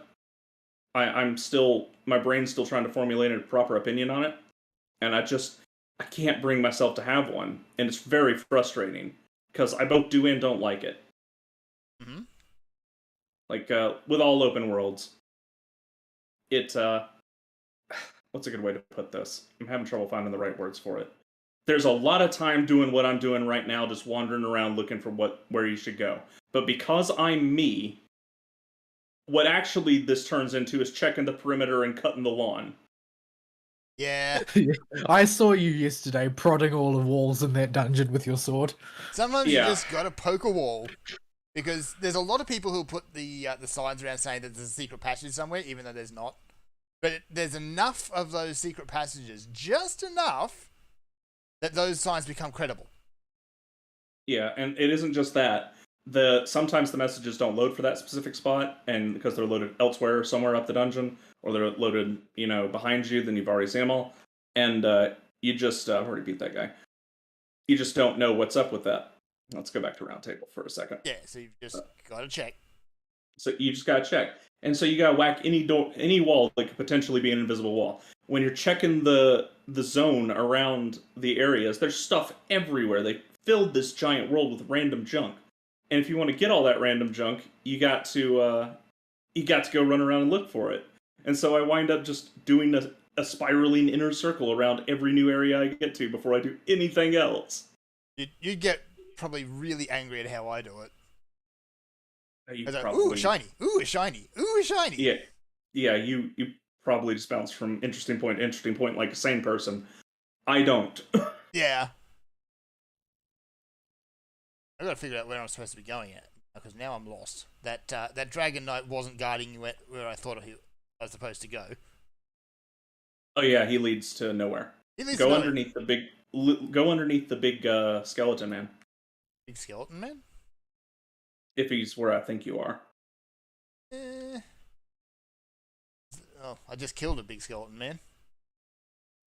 He's if you look in the environment, he's on the loading screens, like a big skeleton in a golden robe sitting on a big throne that's like 80 times the size of your character. Oh, okay. If you Look for that. if you yeah, I don't know if there's a lot of that Dragon Knight, so I might be thinking of a different one. Yeah, possibly, but There's like 3 or 4 of them. And oh, that's the other. You find him? Oh, I think I see where I was supposed to go. No, it's not the dragon big skelly throne, but there's a very ominous looking upside down castle over there. Ah, yes. So you're at the point when you're trying to access the Eternal City, Yeah. and there are 2 Eternal Cities. So you're going to the first one now, or you're at the first one. The second one you have to beat Radon to access, Right. because Radon is holding back the stars, and you know that big empty plain of nothing out there in the peninsula south of Limgrave? I figured something's going to blow that up. Yeah, it turns into a big giant crater. There we go. Yeah, that's the thing with the games like this is you can always tell when there's going to be a big environmental shift. Because there's usually a big area with nothing important in it. That place is going to become a big hole in the ground that you can go explore. Also, bring some death resist. I've got to go over there, but it's got those stupid ghost Viking archers, and they hurt. Yeah, they do. So planning your routes on how to deal with the Great Bow users is fairly interesting in this game whenever they do use them. They're not as heavy with them as they were in like Dark Souls 1 and 2. But they have put them back in, and I'm glad they have because they're a real credible threat while you're traversing an area that you have to actively plan around. And trying to figure out how you're going to deal with the enemies between you and the guy with the great bow that'll one-shot you or knock you off your horse instantly, probably kill your horse. Or you can cheese it like I just did. I just put my defense physic and just ran past them. You can do that. Although I find it much more fun to take on the challenge in front of me. Usually this means try and find a sniping spot where I can take out the great bow guy. And this is harder than it sounds. Because the great bow guy has way more range than you do. Yeah. And you can't lock on from his furthest range. Oh, that's so you need to find yeah. I just So you went up need the to elevator find a and spot. found saw a Grace on the ground as I left. Damn it. Aw. Turn Well, it. you can ride the elevator back down. It's but yeah, one and of so- these underground elevators though, and it's stupidly long. And so finding a spot where you can duck in and out of cover to make sure he hits geometry that isn't you and still land shots on him with precision aiming is fun. Or finding a way to get up behind him and take him in melee where he's much weaker. Yeah. Where am I? You're out in Caelid. Okay. Where? Oh, Oh, right. there's a map right over there. Okay, that works well. You probably got deposited. Where will they put you? Right about there. Yeah, somewhere around here in the northern section. Yeah. It's not the hideaway, not the crystal tunnel. The Oh, right waypoint- here, the deep well. Deep well. That's where I came out. Right there. Yeah, so you can. That's the beast teleporter, and that's the rolly ball off the cliff, and this is the boss area. The third boss gets this entire little peninsula for his boss fight. That's a big boss fight. Yeah, he is a big spectacle. So, yeah, to get to him, you come down here, you go in the castle. If you're doing Wolfman's quest, he's going to have killed everything in the castle. Okay. I figured out that castle is actually supposed to have dudes in it. But if you've been doing Blood's quest line, then he shows up as one of the many NPCs that can help with the Redmane castle fight. And when you go through the castle, there'll be a couple big lions there, and that'll be it. the rest of the castle will be completely abandoned and all the doors will be closed. Sounds But like it saves after a lot of time, really. after you beat the boss, and you finish, you'll be able to finish Ronnie's questline because he's required for it. And when you finish Ronnie's questline, the castle repopulates, so you can do the dungeon properly. Nice. There's been a few good, interesting quest lines I've found, but I haven't found the solution or the final part of. You find this annoying lordling out in the forest in front of them, and you go and take his keep back, and basically he gets there and says, "Oh, by the way, turns out everyone's dead." I don't know where he went either. Yeah, apparently, I think I've got to find someone who's actually eligible to take that position, but I haven't found anyone who fits that yet. Yeah, I haven't followed through with that quest line. Most of my time this week was spent doing Ronnie's quest line, the one you're doing. The girl that's in all the trailers, the white cloaked witch Creepy with the doll witch's lady, hat. yeah. Yeah. That's a big pot. That's a really big pot. Is it Alexander? No, it's bigger than Alexander. Oh, that pot. Yeah, that pot is how you get the heavy arsenal trinket that I use. Nice. To get that it quote vastly increases your equip load, allowing you to wear much heavier armor. To get it, there'll be 3 summon signs in front of him, and you have to beat all 3 without dying. Or resetting. And this is way harder than it sounds, because they're PvP fight summons, and the ones you get are randomized each time. So sometimes you can get a really easy set, sometimes you get a really hard set. And they're like level 100. Oh, joy. Okay, I'm not doing that anytime soon then. Yeah, you're in Northern Caelid. I wouldn't go up there till you're about level 80. I'm fighting one of these Goliath archer guys. This one actually is wearing ankle armor, so I can't do a whole lot to him. Yeah, you're not supposed to get up there until about level 80-ish. Doesn't matter, I'm here anyway. So yeah. Elden Ring. The first thing that's different from last week is I have imposed several restrictions on myself. The first one being no summons. Like, period. I've stopped using the summon mechanic entirely. Because it is just, cheese. Or something fat. I need somebody fat to come break a statue. Because the summon system is just busted. It breaks the enemy AI completely if there's another target. And they will, you'll do. And they'll chase around your AI buddy and let you just do free DPS. And that's not how a Souls game is supposed to be played, I don't think. At least in my opinion. It doesn't feel good to do that when I'm doing it, so I've just said no to summons. Come on, you stupid bear. Trying to get this bear to follow me over to this statue that clearly they are supposed to break. There we go. Yeah, you'll find these cracked statues out in the world that have very high-tier smithing stones for the area, but in order to get them, you need something big to come open it for you. Yeah. Big and angry. Big and angry, yeah, very angry.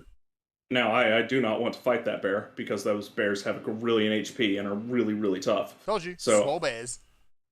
Yeah, so we are going to do the tried and true tactic of running away from the bear.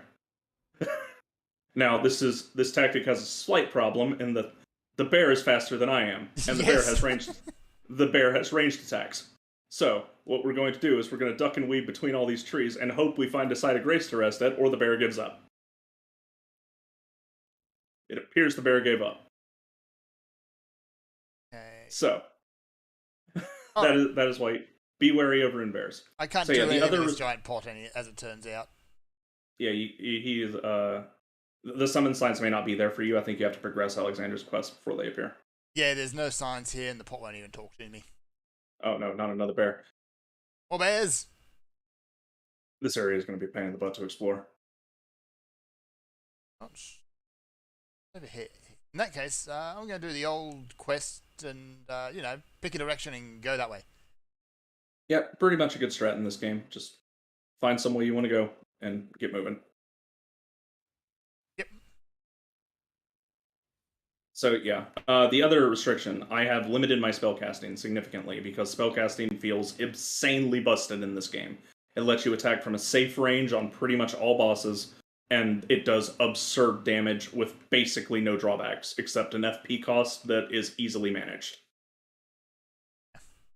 Because you can allocate as many healing flasks as you want to FP recharges.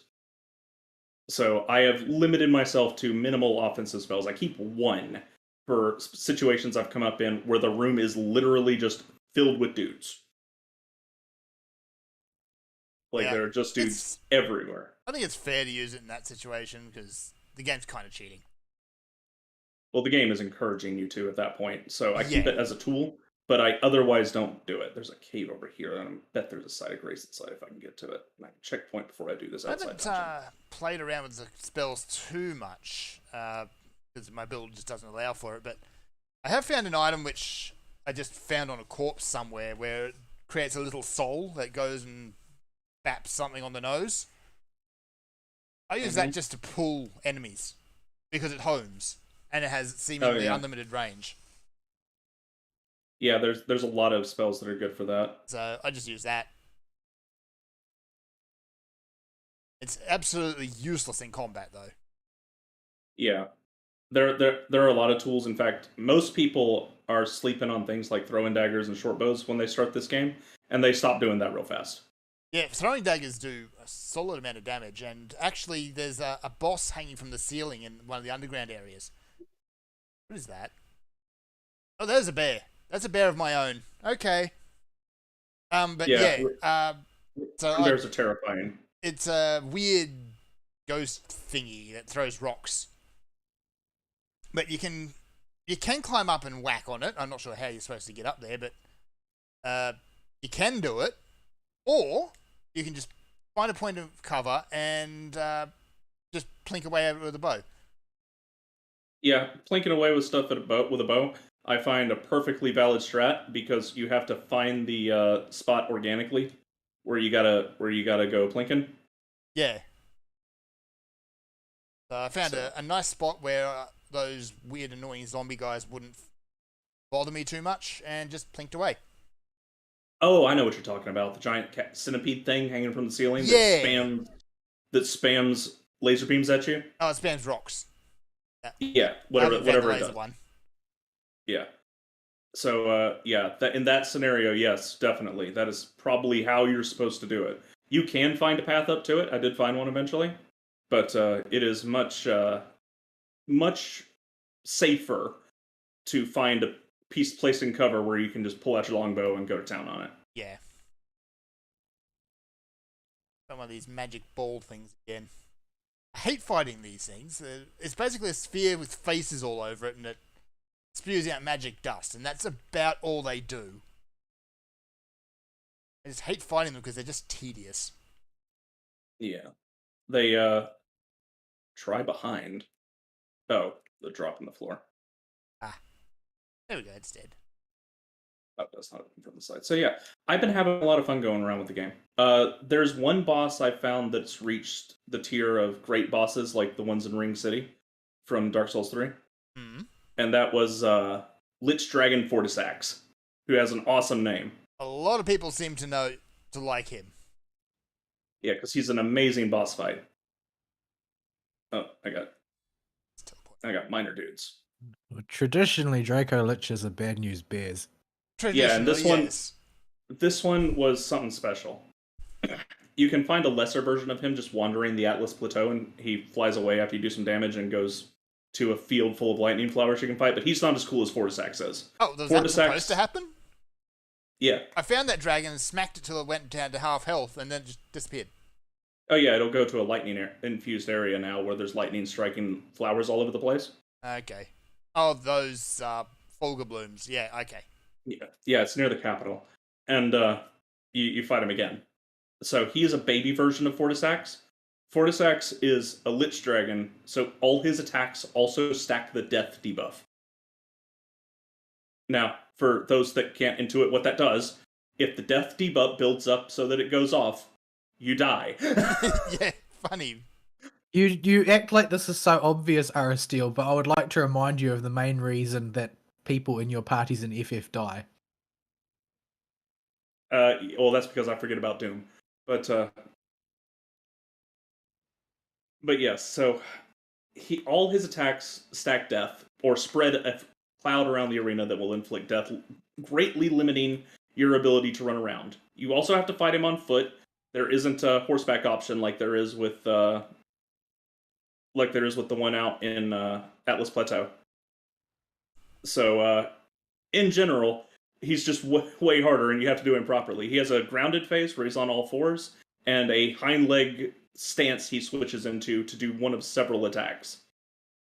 So the first thing he does on his grounded phase is all a moveset ripped out straight from Midir from Ring City. That guy had a boulder shotgun. I love a boulder And shotgun.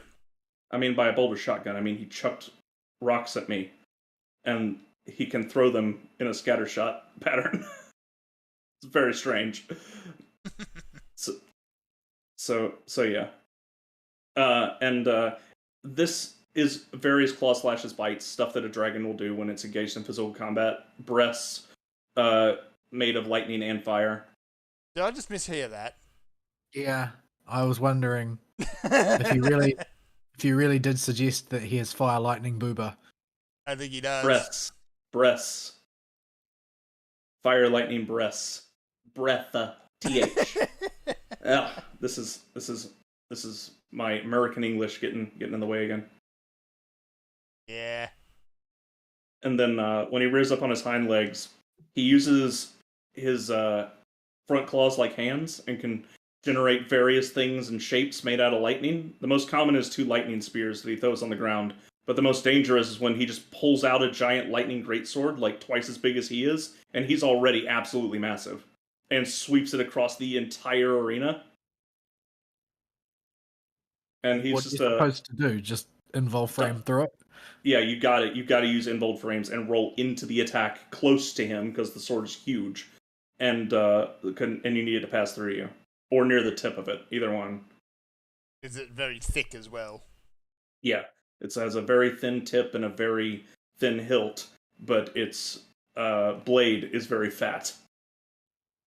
Right. Oh, hello, Mr. Mini Boss. What are you doing here? You know, mini bossy things. It's just one of these guys. They act like these guys are supposed to be a big deal, but they're just not because they attack so slowly, and any heavy attack staggers them.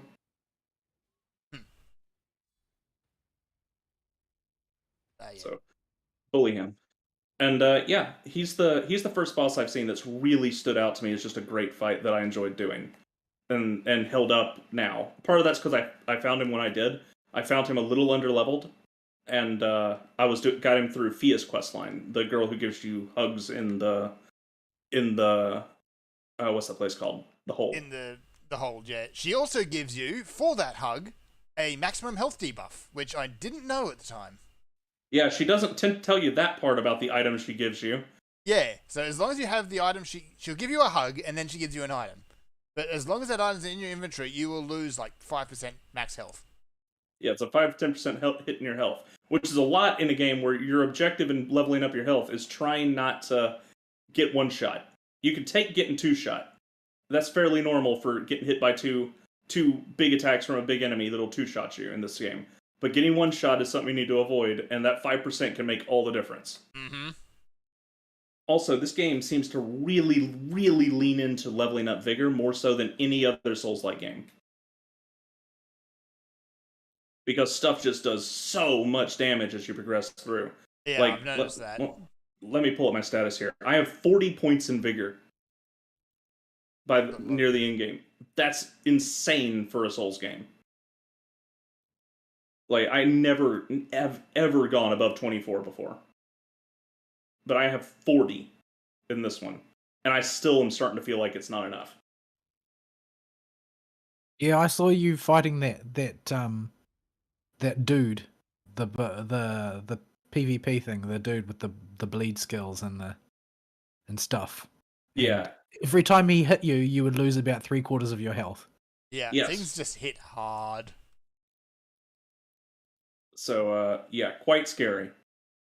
For the rest of it, I don't want to spoil what's coming up, even though this game is kind of not a game I worry too much about spoiling for people, because I mean, you're here for the gameplay. You're not here for the story or what's going on. But some people like to keep the bosses a surprise.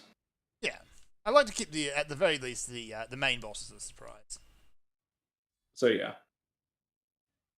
But yeah, it's been a good time. Caelid is the obligatory poisonous swamp zone this time because Miyazaki can't help himself.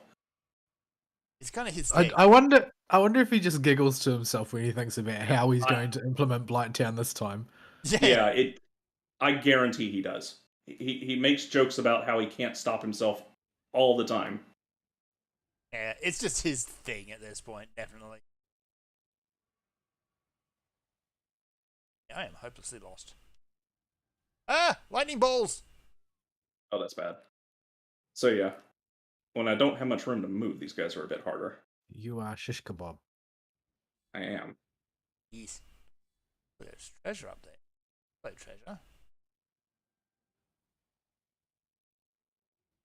Oh, what Finding shield counter? so many of the rune orbs down the underground.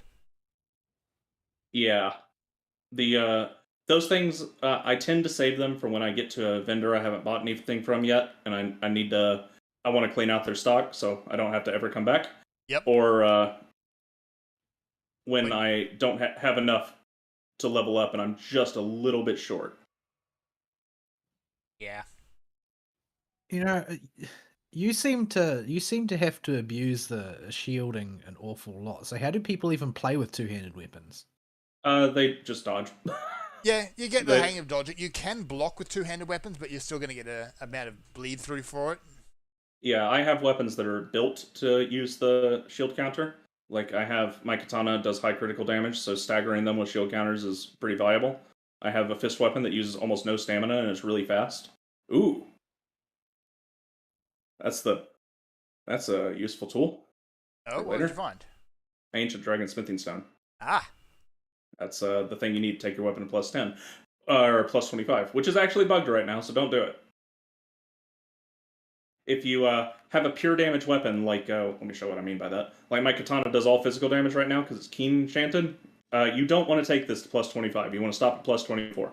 Because plus 25 is actually bugged right now for flat damage weapons and will make it do less damage than the plus 24 upgrade. does the stat screen actually show that it's doing less damage at the moment, or is it? It does not, but it definitely does from people testing, according to the Reddit. So that's definitely a bug then, and not just Miyazaki screwing with people. Yeah, that's a mess up. The other mess up is arcane scaling. Just ain't scaling right. So anything that uses arcane as a scaling stat just isn't doing as much damage as it should. Hmm. Like there's a really cool twin blade that's out, and I looked at it and I'm like, oh, that looks awesome. And I tried to use it, and it was doing absolutely pitiful damage, even for the upgrade level I had it at. That's not the one from the Godskin Slayers. No, not the peeler. The peeler's fine. Okay. It's the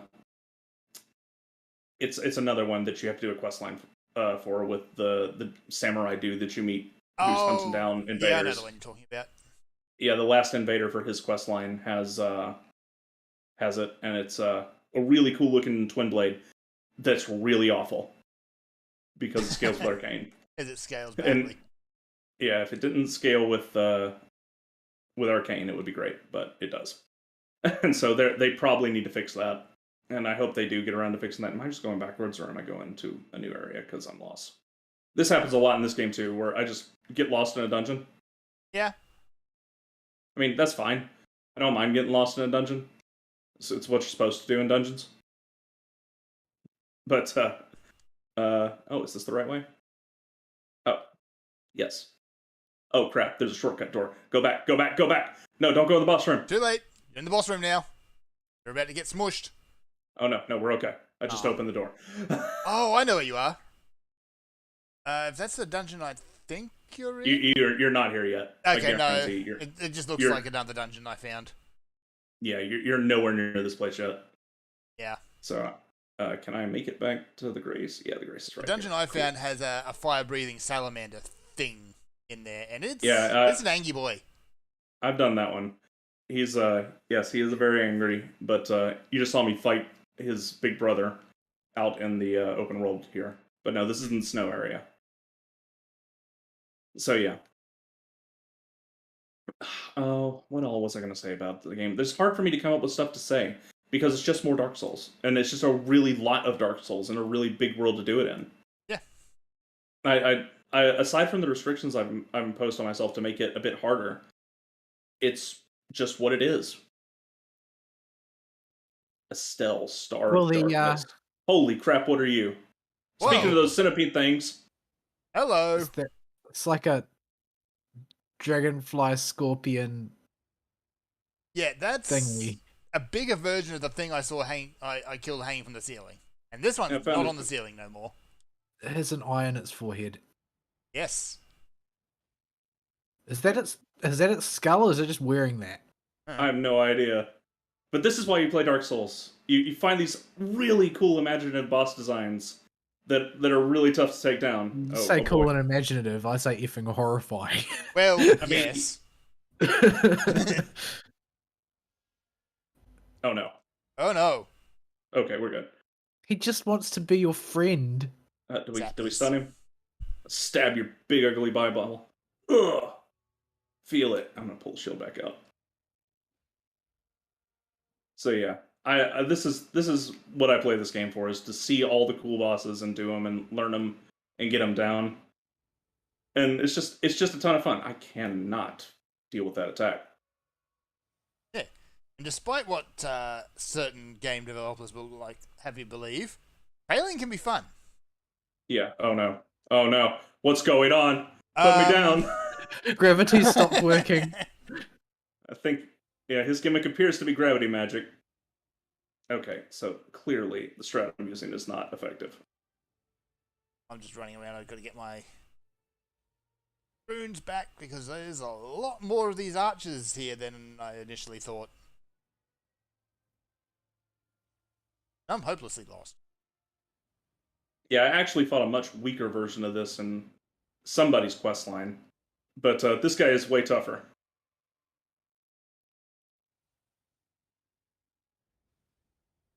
Alright. So Okay, you can chain dodge.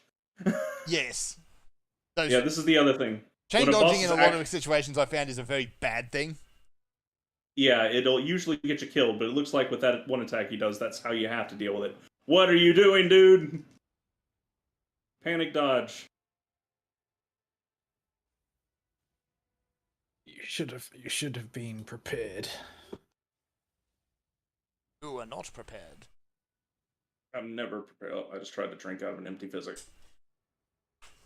Ah, No, my no. controller's battery just went flat. Yeah, that's dangerous in this game. Yeah, Let's see if we can stand at This is mid-range actually and get him the- with shockwaves. the first time I've really drained the this battery in a long time. Yeah, and part of I'll talk about this now instead of later. Oh, run away, run away, run away! Can I dodge? Oh no! No, have some gravity. Gravity failed again. He broke it. Oh no! What are you doing? He's exploding or leaving. Oh, no, he's gonna explode. Or both. So yeah, might put a hold on that one while I'm doing my week because that takes too much focus.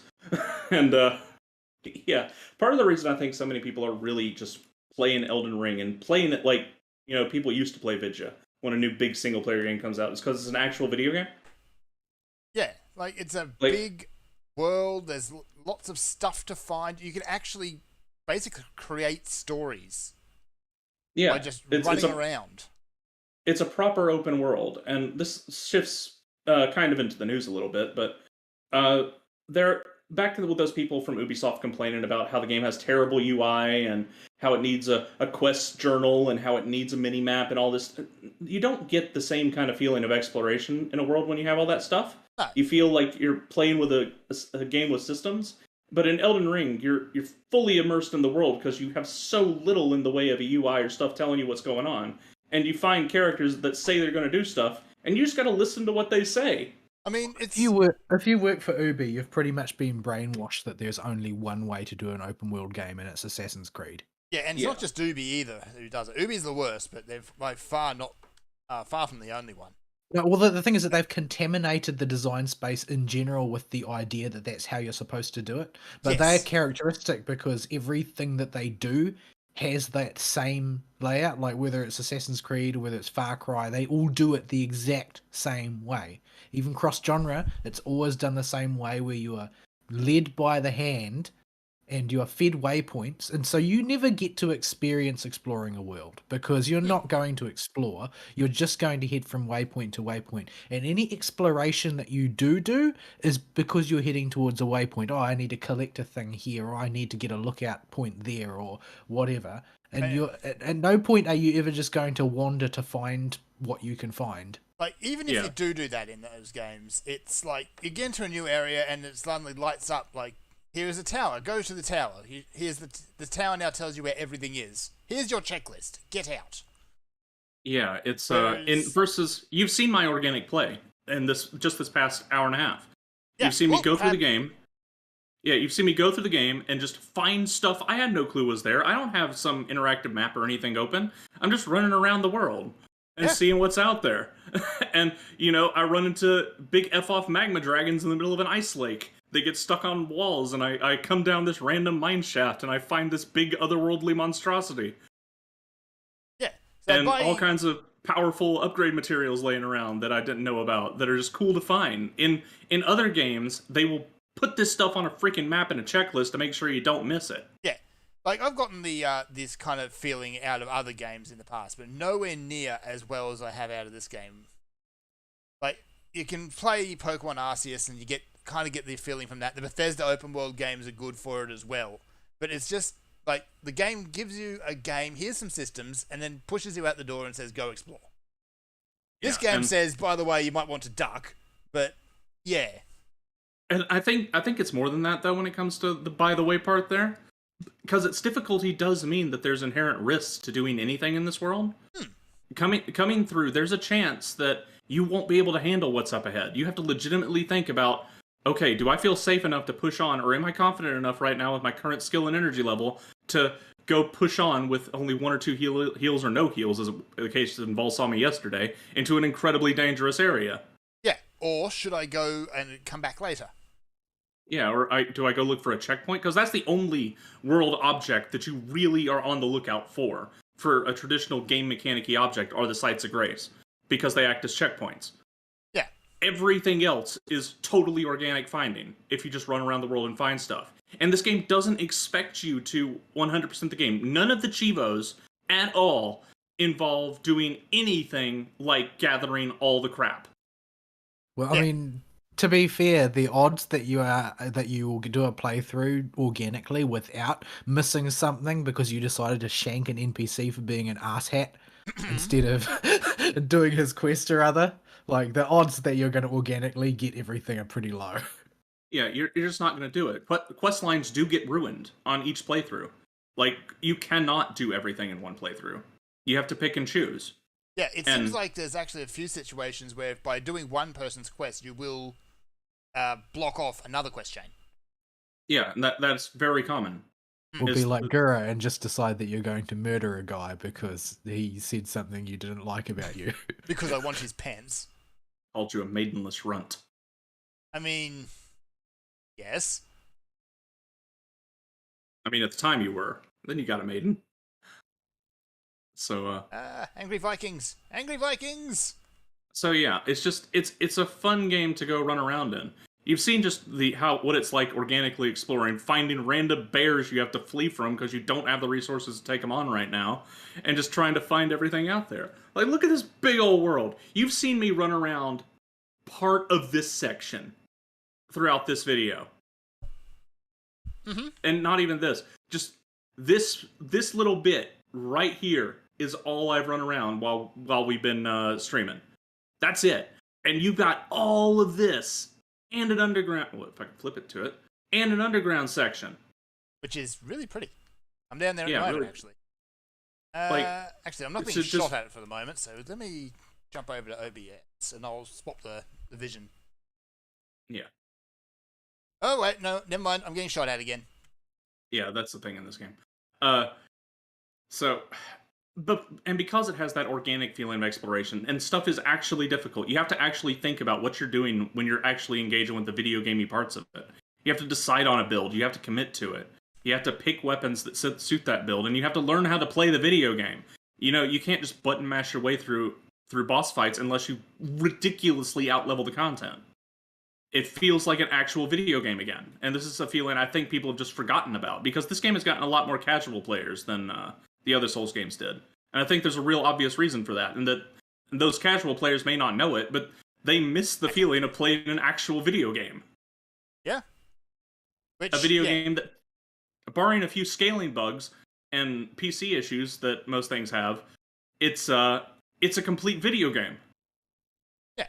So we can tangent nicely off that into the first bit of news, which was the sneering contempt that. No, I don't. I think sneering contempt is giving them too that's much credit. the veneer. More like the sobbing butthurt. Yes, the sheer copious amounts of salt are coming out of other game developers. Trying to translate their salt into copium and failing miserably. Yes. Namely Everybody can see. Nobody was fooled. There we go. Now you get to see. There's a reason why everybody involved made their accounts private. Yeah. So the developers of Horizon Forbidden West, the play as a potato against robot dinosaur simulator, took it upon themselves to try and take some shots at Elden Ring, and wondering why people were enjoying this game, because it doesn't have things like, modern graphics, or modern UI, or modern quest design. Yeah. Yeah. But what they mean by that is that they didn't make the game exactly the way their one was made. Yes. Because what they are probably only dimly aware of is that when they produced Horizon Forbidden West, they produced one unit perfectly generic modern open world game. Yes. It doesn't do anything new. It doesn't take any big risks. It's got your story running through it. You go to your radio towers, even though the ones in Horizon walk around, they're still radio towers. It's collect all the things in the place, and the sneaky in the grass, and the shooty, the thingy, and the growy bit. Yeah, it's what was it? Jason Schreier from the now defunct Kotaku made a comment that when you play Elden Ring, maybe you should have a notepad. I remember games like that. Yeah, because the way we used to play everything that was an adventure game, where everything wasn't laid out for you. Like, I mean, I think this is the most extreme example of it, or one of the most extreme examples of it. But I defy you to try and do a investigation quest in Secret World without taking notes. Yeah, original Secret World, not ruined Secret World. I can top that though. As a kid, I played Ultima, the original. Ugh. Yeah, if you can do that game without filling a notebook, like a full school grade notebook full of notes. Listen, we all know Lord British was cray cray. Oh, he's completely cray cray. But yeah, like that game just gives you here's the ocean. Here's one set of little coordinates in it. You go there and you need to remember this secret password to say, and you have to type it in exactly this one spot. No, there's no visual indication. What are you, a casual? Yeah, it's like, and this was one of the tweets that kickstarted this whole butthurt fiasco. No, you cannot outrun it if you're near the middle of it. Does not work. You're gonna get smushed. So yeah, am I back on the screen again, or is it still on yours, Fern? No, it's on mine. I'm just running around. I'm farming up some runes because I need to upgrade my weapon. But I go, and the sword goes in the butt, and there you go. That's how you play the game. The sword goes in the butt. Yeah, clap them cheeks. This guy does not have cheeks to clap, unfortunately. Doesn't have any cheeks of any variety. Must you be so unsavory? So, yeah, needless to say that these hot takes and, salt-laden diatribes have gotten the appropriate response. They've been mocked relentlessly. Yeah, it's just what they are doing is they're not they're not actually voicing. Wow, did you just get like eaten? Yes, he just picked me up, stuck me in his mouth, and cut me in half. The thing is that what they are doing is they are not making a case for a particular method of design. I don't feel that that's what they're doing. I feel like they are defending what they are as developers. Like, their confidence that they are game developers comes from their ability to follow their NPC programming and by rote produce one unit game in the precisely prescribed manner that is accepted as the proper way to do things. Like, they are in the position where they are trying to push the idea of a superior orthodoxy that is superior by fiat. Like, that's what I see them doing here. They object to Elden Ring because it doesn't obey their orthodoxy and people like it. And they're not allowed to like. People are not allowed to like a thing that doesn't follow their rules, that breaks with their traditions, it doesn't do the things they want. And these same people approach everything in life the same way, which is why I used the NPC term, because they are behaving like NPCs in a creative space. They are not interested in the creative part of the creative space. They're interested in gatekeeping the creative space to have things done in one particular way, the way that gives them a sense of being people who are knowledgeable, experienced, and do things the quote correct unquote way. And something like this that comes along defies the sort of the norms of the genre and becomes outrageously popular in the process. They are just flat out offended by it. And they weren't offended by Dark Souls before because they were able to pigeonhole it. But the fact that this game has gotten so much attention and people who don't normally go in for Dark Souls with capital DS are trying it out and finding that it's got something that the other games are missing, that's a threat to their orthodoxy. Because once somebody who hasn't played one of these goes through and plays this and enjoys it, they won't be able to get the same experience out of your Assassin's Creeds and your Horizons and so forth anymore. Yeah, it won't be the same thing. It will be dull. They will realize that they are following a script and stop. That's the big thing. Like, people have responded very, very well to Dark, not just to Dark Souls, actually, to Elden Ring. And you've had all these other games that have been launched in the same window, and especially Horizon Forbidden West. I think they've gotten the worst response a game developer could possibly hope to receive. And that is indifference. Nobody cares.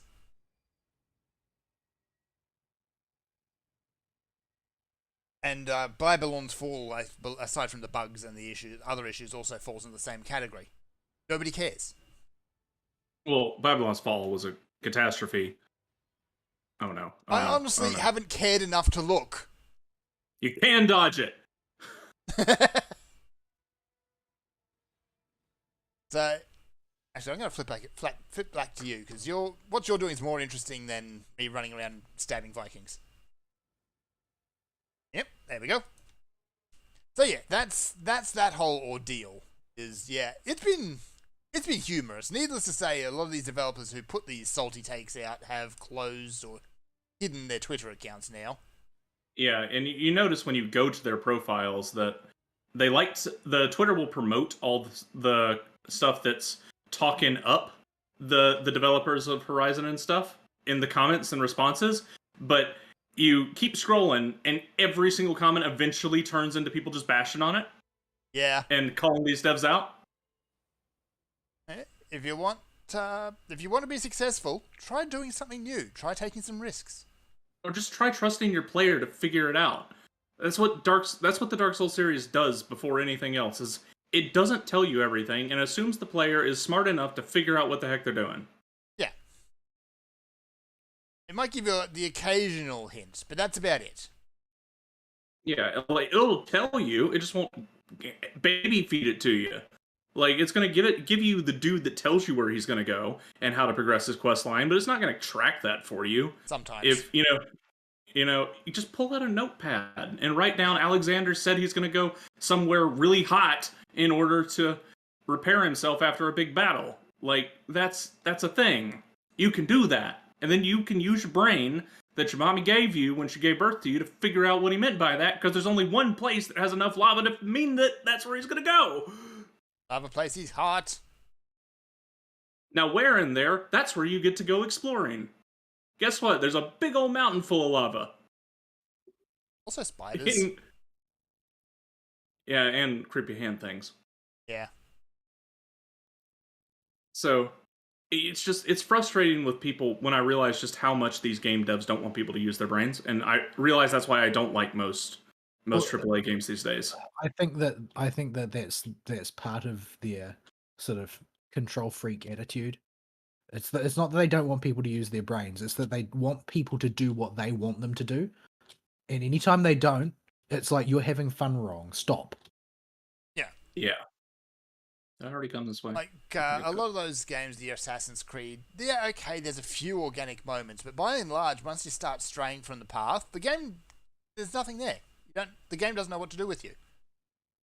Yeah. Like, Elden Ring at least knows what to do with you. It'll squash you flat. Yeah. I mean, the only thing you can really do in those modern open world games, if you stray from the path, is just sort of blindly be a murder hobo. Like, that's pretty much all. There's nothing interesting there. There's nothing hidden to find. Not really. Everything that you can find are collectibles in a list of X hundred collectibles, and that's all. Mm-hmm. There might be an achievement if you go full murder hobo. That's it. Yeah, it's like, just I think this play session has been really good for just highlighting that you've seen on my screen, just highlighting all the junk that you can do just by just going around the world and seeing what's out there. Mm-hmm. And how modern games don't let you get these same experiences. Because while I did find the big F off magma dragon, maybe you could find something that big and scary in another game. Maybe that's possible. But would it actually be dangerous? Like, legitimately some threatening? sort of scripted thing where the thing will fly away. Yeah, like that big murder magma dragon was terrifying because it could kill me. I don't know. So a lot of people got killed by the dinosaur in the first desert area of Final Fantasy 13. I mean, not 13, 12. Yeah, I mean, Yeah, that's 'cause the You game would was wander out there, and the game would just put this one dinosaur that sort of wandered around amongst all the other things that you are killing all the regular mooks, and then it's like, there's a dinosaur, I'm going to try and fight the dinosaur, it just eats you. Yeah, well, this is a bit different because I can take on that magma worm. Well, you can take on that dinosaur. Lots of people did. They refused to leave the area until they could kill the dinosaur. Yeah, but it's running into something that is new, cool, and big, and is appropriate for your level to take down, but is a legitimate threat to you that you have to stop and really be ready to take on. Mm-hmm. And making the decision on the fly of, do I want to take that thing right now? In the case of which you saw me, no, I did not. I wanted to go find a checkpoint first and then go punch it in the face and watch it get stuck on a rock. Yeah. Incidentally, do you remember where Selen was? I think she was down... Waypoint Ruins. Yeah, I thought that was where she was, yeah. See, in that is quest design. I had to remember where this person was. And they do a real good job in Elden Ring with their asynchronous multiplayer, because they really want people to ask their friends where stuff is or check the messages in the world. Oh, except she's not here. Then she should be in the cellar. Not okay. Supposed to be here. I'll show you just in case. Hang on. I don't. She is not there. Not there. Okay. Here. In the cellar. Yeah. And if she's not there, she is not there. Wait. She's down on the southern peninsula, and she will be here. Okay. And unless it's the other Selen that you're looking for. No, so that'd be the Selen that ends up chained to the wall. Oh, you found that one already? I found that one and killed her, but I know she respawns. The one down. Back. No, this one. In the poison swamp. I think so. Uh-oh. Why'd you kill that one?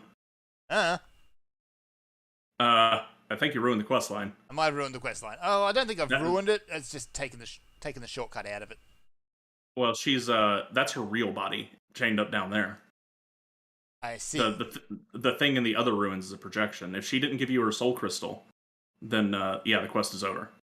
Well, I may have just ruined everything. Oh well. Yeah. It's It okay. happens when you're just being a murder hobo. It's Also, I just got knocked off a cliff by a douchebag with a giant sword. Yeah. So you're seeing me run around the same areas a lot while we're on the show because I'm trying to talk and do the show at the same time. But but yeah, it's just a good time in Elden Ring, and I don't know how to convey that because I don't feel like I have the right level of enthusiasm to convey how good a game it is to people because I've played all the other Dark Souls games. So someone like Fern is much better at getting the expression across because bosses just don't stick as long as they used to now, because it does have that Dark Souls factor too, where you're going to remember Margit and Godfrey because you were stuck on them for so long, and they were a legitimate accomplishment to overcome. For me, they were road bumps. Yeah, I got that the genuine accomplishment feeling, which I haven't gotten out of a game in quite some time, when I took down Godfrey. Yeah, so the only boss that's come close to giving me that type of feeling again is Fortisax, and he took 14 or 15 attempts. So yeah, this is... Yeah, I've said it in the previous weeks, I've tried other Souls games. I wasn't very good at them. Yeah, well, you're not going to be at first. No. I mean, it's like any style of game that you haven't played before. You're going to be bad when you first start. But more importantly is I lost interest in them. Hello. I thought I killed this guy down here. There's assassins in here for some reason.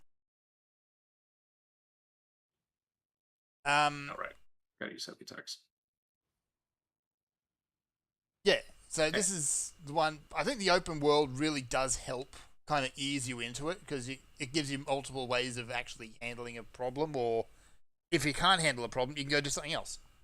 Yeah, it does. And unfortunately, there's a point where I'm going to criticize the game with its open world, and that it gives you too much to do, I think, almost. And that if you do all of it, and you going out of your way just to explore the world and see what's out there and try to find as much as you can wind up over-leveling stuff. And this takes a lot of the challenge out of the big climactic moments. Yeah, I don't think I've reached that point, thankfully. Yeah, you have to go really, really exploring to do it. They've got a pretty good balance of it, but the risk is still there, and I fell victim to it. This is why I've slowed down my leveling significantly until I got to this new area that's scaled to like what feels like level 130, 150.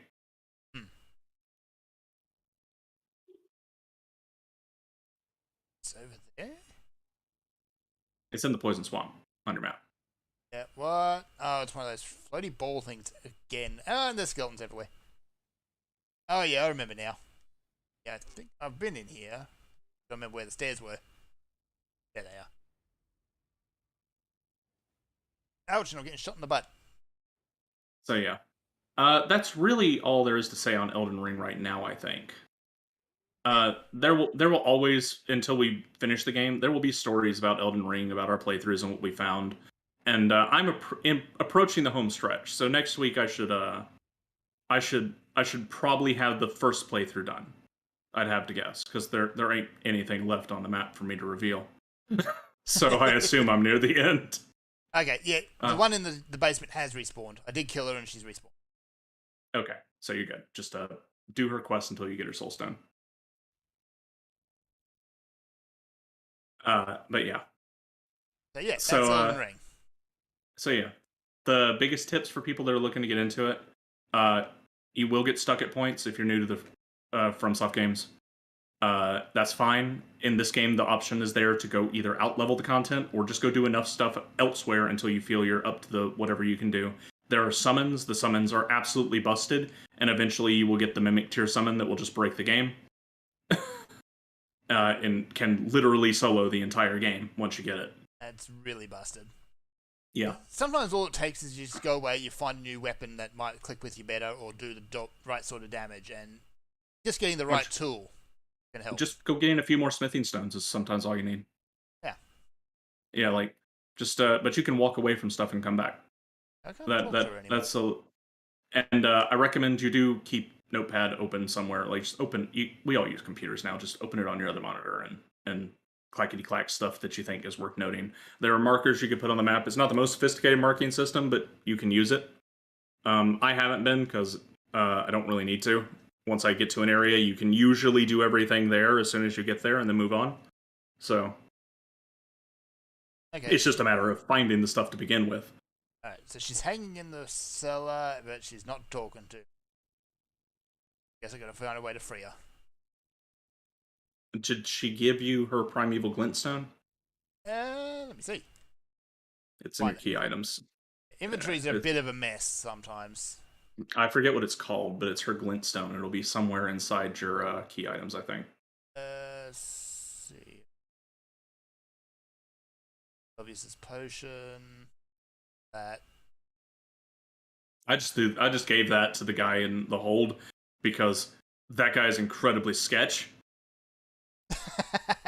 And whoever Yes. I give that to is almost certainly going to either die or be met with a fate worse than death. Yeah. The glintstone key. No, I don't seem to have her glintstone. Oh, Maybe I have ruined the quest. I do not know. So that's the thing with this game. I don't know. Oh. I ain't taken any alternate paths or done much reading on it. I've just kind of been exploring and going around the world and seeing what's there. You could go ask Fixture Life. You could, and you would probably get the wrong answer. Yeah. Some ruins here. But they're right, or at least right enough. Often, usually. No, they're not. But, they're also wrong often enough to get that reputation. They are wrong at least a quarter of the time. Yeah, they're not game facts. I mean, GameFAQs is more reputable than Fexture Life. Depends on the game. No, I would say universally, GameFAQs is more reputable than Fexture Life. Fexture Life is awful. Extra Life is awful. You have not gone through the other Souls games and had to get redirected to the Fexture Life wiki repeatedly. It seems like everything ends up with a Extra Life wiki, though. Well, Yeah. Did you try and use the Fixture Life wiki for Monster Hunter World? Because you won't have a good time. It was bad. deeply, deeply awful. Everything that wasn't bad was missing. Ah. Yeah, and to make it worse, so Fexture Life right now for Elden Ring has the interactable map, or the one that's being promoted everywhere for this game. Because their Fexture Life, they paid Google to get on the top of the search results for wikis, for the games they host. And their interactable map is the most incorrect, data or resource intensive piece of trash I've ever seen. That doesn't have like tapering markers to find point stuff on the map. It just has a random JPEG placed approximately where it's going to be. Yeah. And they make you pay for certain features that are basic for this kind of thing, like a full screen option. Yes. Yeah, Fexture Life is awful.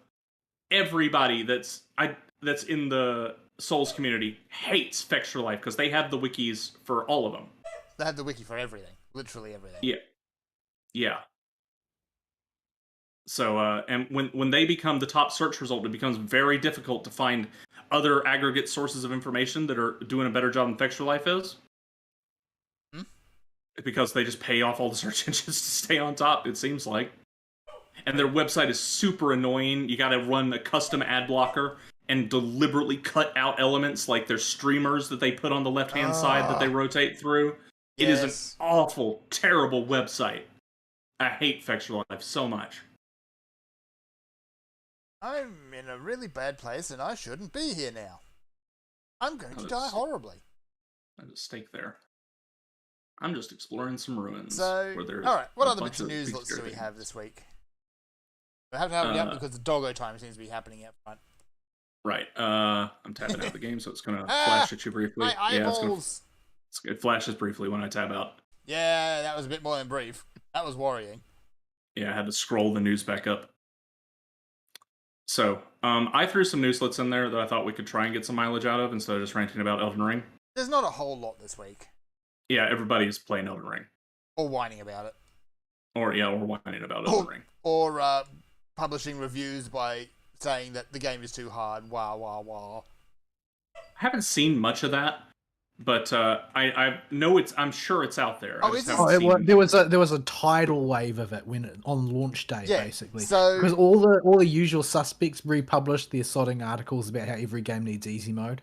Yeah. Yeah. Even a couple of the big name publishers came on board saying that hard games, there's no market for hard games anymore. Says probably the biggest launch of the year so far. Yeah. Oh, So, yeah, they're saying that sort of thing in the face of the success of Elden Ring. it doesn't have a market. It does have Man. a market. Everyone wants games that are easy, and if you buy a game, you should be able to see all the content it has. Hope harder. Get good. Yeah, get good. Yeah, okay, there's a market for people who want games which are just piddly and easy, and you can flip through them. But there's But also we already a got market enough of those games. We have lots of them. Go play anything that Ubisoft ever put out. Yep. Play any AAA game. Any AAA game. But if for people who actually want a bit of a challenge, who want to explore, to find, to think, now that we need more of. Yeah, you finding a game that actually tests your abilities to gather information, to be aware of what's going on around you, to play correctly with the appropriate responses to bosses' tells, and it has lethal consequences if you don't. That is Dark Souls, and that's all we have. You guys have everything else. Literally everything else. Every other game, you can eventually just mash your face through it. Don't come and do what you always do and infect the one thing we have to make it something you'll like and take it away from the group that originally had it. Whoopsie. I found an invisible wall. Just as I was trying to jump over a pit. That happens. So, yeah, I think a lot of those articles have actually, mysteriously vanished. Either Because- that or they've got just buried in their own site algorithms and not promoted because they saw how bad they were doing. Yeah. Because this is one boon to Elden Ring getting quite a bit of popularity, is that the normies like the game, and if the normies like the game, the MSM can't roll with the usual narrative of hard game bad because hard, because normies can beat it. Yeah. This challenge, you must think, and people are enjoying that. But yeah, it's and there the are- same old tired arguments that come out every time there's a game with even slight difficulty. Yeah, it's a really, really dumb argument because not every game is for every person. And the people that like hard games that are exclusive to them, that they can say, look, I did this thing, those games are rare. Like, they almost don't exist in today's modern gaming economy. We have Dark Souls, and that's about it. You've got Dark Souls, Monster Hunter to a degree. Well, we never did any of the really top end stuff in Monster Hunter. No, because we were bad. It was already getting pretty hard, but we never even attempted to fight Safi Jiva, for instance. Yeah. There's stuff in Monster Hunter which will just cream you if you're careful. I'm trying to think about what other games really kind of fit the bill. Yeah. But There's not many. Because sooner or later, yeah. every game you can brute force you through. Yeah, and that's there's another thing to be said about the FromSoft games, and that because not everybody can do them, when you actually accomplish something, you know you did the same thing as everybody else that beat that boss, and that has value.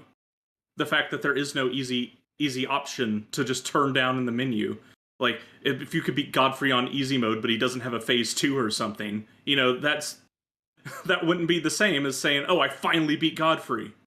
Yeah. And it just takes a lot of the rewarding feeling out of it. It's because, oh, yeah, I just mashed away at it and eventually it fell over. Yeah, there's a niche here that's being met. And get your grubby little infiltrationist hands out of here before I rip them off, you stupid game journos. Yeah. Like I said, though, they're defending the orthodoxy, because if they are wrong, then their sense of self-worth will decline. They are protecting their own egos. Yeah. Thankfully, Well, again, the universal response has been, no, shut up, you're wrong. Yeah. Well, they don't see the universal response. They block people that say They that block and the see a universal hug, response, exactly. and then they see a hug box. Yeah. Because, you know, the universal response is, you know, all those people are wrong thinkers. Yeah, and because I've also seen responses from the normies that are just like, well, normie responses that don't know why they like the game as much as they do. So they'll say something, oh yeah, a mini map would probably be helpful or something, or quest log. Like, no. I know you're just a stupid normie, but no. Yeah, like, it's fine to say stuff like that because, like, yeah, you don't know. It's fine. You can say that, but you're still enjoying the game without them, so why bother? You don't necessarily need those things. But, yeah, that's been a whole fiasco. Aside from, you know, the developers having a good old cry. Publicly. Embarrassingly. Why is this hill full of dragons? Do you not like your hills full of dragons? Not necessarily when they're full of angry dragons. Although these are kind of mediocre dragons. They're not overly angry, they're just slightly miffed. I haven't tabbed any yet, so they're leaving me alone for the most. I've cleared out these ruins, but there doesn't appear to be anything of substance here, except that stone sword key. So I think that's aside from that, not really stretching to find. So there's a PSA I did want to do. It's not anything video game related or news or particularly newsworthy, but DuckDuckGo has once again started to go against what it's one of its original principles, and they are now. Well, they claim that wasn't their original principle. Yeah, they're liars too. Well, they aren't liars. It's just that they don't understand their audience. Like they are making that distinction, that textual distinction, because it is true. What they sold themselves originally was as a privacy service. They were a search engine where they would not retain or redistribute your data. That is all that they claim to be. However, the people that actually use that service expect more than just that. Yeah, and it's not much more. In fact, it's actually easier if you just listen to your audience, but they can't seem to do that. Oh, there's a whole other section over here. They have decided to start filtering search results and down-ranking Russian sources. This is dangerous because nobody ever stops once they start implementing content restrictions and rules. This only ever goes one way. It's not about a gradient though. Like I think you're approaching this from the wrong direction. Like it's not. Oh no, they're going to become more censorious or more restrictive. No. This is not a slippery slope. There is no slippery slope. There is no slope. They have decided to go from a content agnostic service to a we will choose the content service. There's no slippery slope here. They have gone from one thing to another thing. This is a binary change. Before, they were content agnostic. Now they're not. Yeah, they are choosing what information they will distribute based on their personal preferences.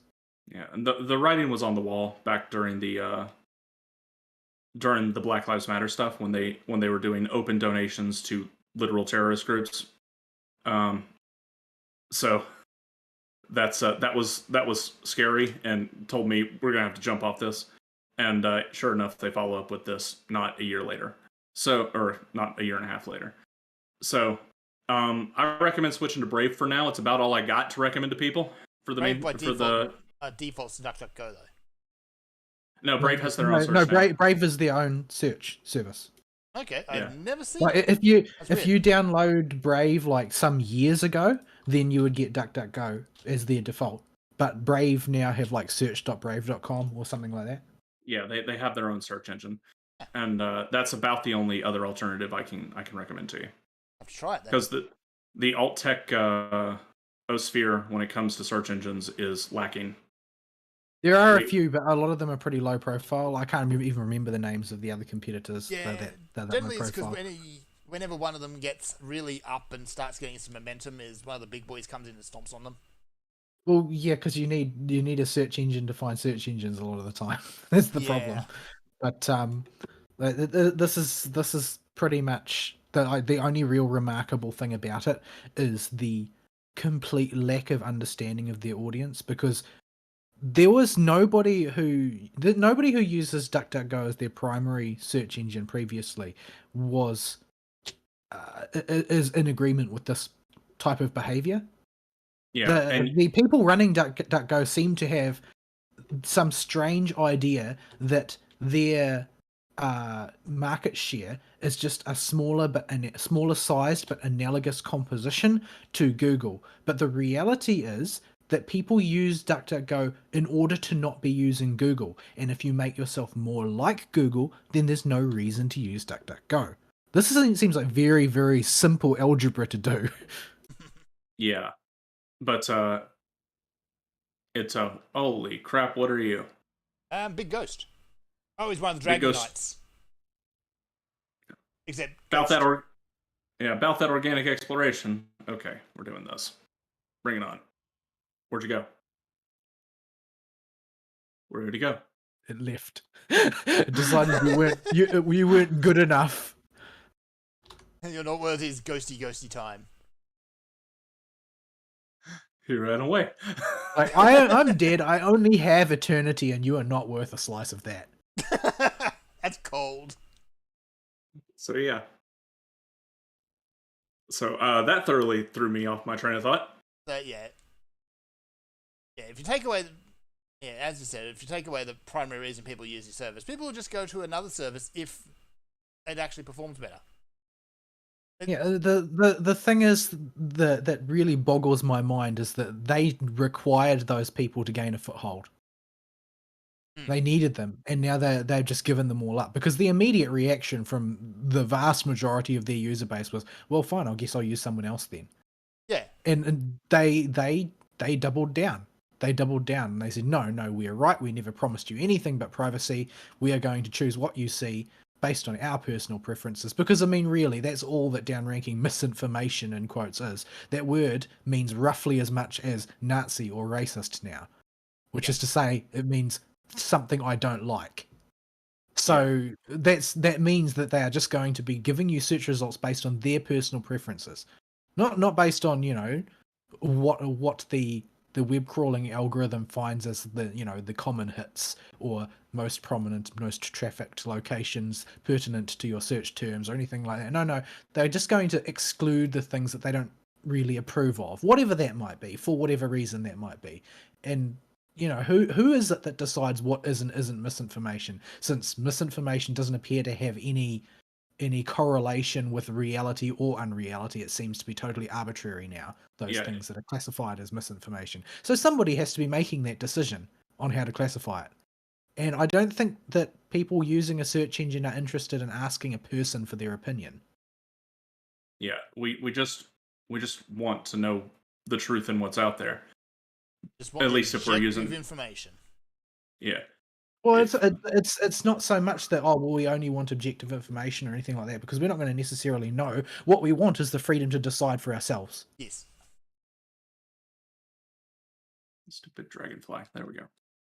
Screw my targeting. It had to die. Dragonflies are the worst. I'll take his head as a trophy. I don't think that was so. Well, it's because you guys always ignore the stuff that I post. I have to tab out again, so flashy. Scroll back up. So I don't have much on the first one. I saw a little bit of the dinosaur thing though. Well, basically, a new Valkyrie profile has been announced. Oh yeah. Well, it's called Valkyrie and Elysium this time, but lots of people have been waiting for another Valkyrie profile. It's an incredibly janky, high consequences RPG where you can easily screw up and miss things constantly because the time just won't stop passing. Hope you like bad ends, because that's what you're going to get most of the time. Yeah, I was never even able to finish it because it's really tough. And if you don't play it pretty much perfectly, the difficulty ramps up really fast. I didn't make much progress in Silmeria either, but it was absolutely gorgeous. It was sort of hard to believe it was a PS2 game. The graphics were so good. But it was at the very end of the PS2 life cycle, squeezing out every iota of oomph. I played 360 games that didn't look as good. But yeah, so they've announced Valkyrie Elysium, which is going to be basically they're trying to carry that aesthetic forward technologically, which is pretty much what's necessary, I suppose, in this case. The trailer looks not like a Valkyrie profile game at all, but we'll just have to wait and see how it plays out because it looks kind of a bit janky based on the trailer alone, but it's certainly carrying forward the expected aesthetics. So we'll have to see how they decide to translate those very strange old mechanics moving forward into to a new generation, because it's been a long time since When the was last one. when was the last one? I don't remember what the most recent one was. The most recent one I played was Silmeria, but I'm not sure if they made another real one since then. They might have made like a crappy mobile one. That sort of thing seems to happen a lot. There was one on Steam. Hang on. Latest release 2016, Valkyrie Anatomia: The Origin. Released for iOS and Android. Certainly, what's the name? I hate being right. Yeah, And before that let's was- ignore those. They don't count. And before that was Valkyrie Profile Covenant of the Plume, which was for the DS. Ow. Not the 3DS, just the DS. So yeah, the last release is the mobile game in 2016, and the one before that was the DS game in 2008. Before that was Silmeria in 2006, and the first one was Valkyrie Profile on the. I played it on the PSP first. I don't know if it was on anything else first. Yeah, it was originally on the PlayStation. That was released in 1999. So it's been a while. They been a leave while, big yeah. gaps in between their games, but I've still got the yeah, original on interestingly- Steam, actually. Still haven't played it. interestingly, it's going to be released on PC as well, Nice. not just on console. So yeah, I'm interested to see what they do with it. I always have the very pessimistic feeling that they're just going to drop the ball horribly, but they might not. They might not. We'll see what So- happens. It's been a few years, so who knows what they're going to do with it. Yeah. So the other one that I posted was the reveal of the game Exoprimal, which in the current dinosaur-centric environment where people are talking about Horizon Zero Dawn, mainly about how they don't like it, I sort of like dinosaurs, huh? But so I wasn't able to get very much information from what I saw about this, other than it looks incredibly, incredibly cheesy and.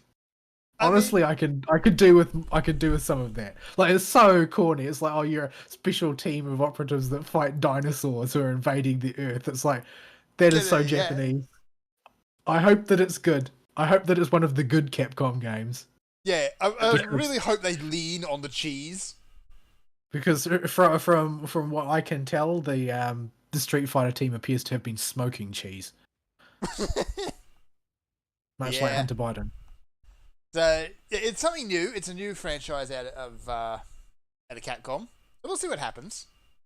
Yeah, I want something like this to be good though, because it looks like silly and light-hearted. Like, even if not intentionally so, it will be impossible to take it seriously, because let's be real, you're putting on a big exosuit so that you can fight dinosaurs. I mean, yeah.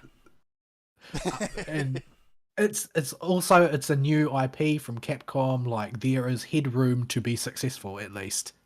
Yeah. And Capcom's had nothing but winners recently. So if they Well, keep, you did see the Street Fighter thing though, right? I choose to pretend that game Everyone's doesn't just exist. pretending Street Fighter doesn't exist at the moment. I don't know what their Street Fighter team's doing. Yeah, that's I think they announced the Street Fighter 6 and they showed off their new logo, but I can't imagine anything that looks less like Street Fighter. Yeah, it went up like a.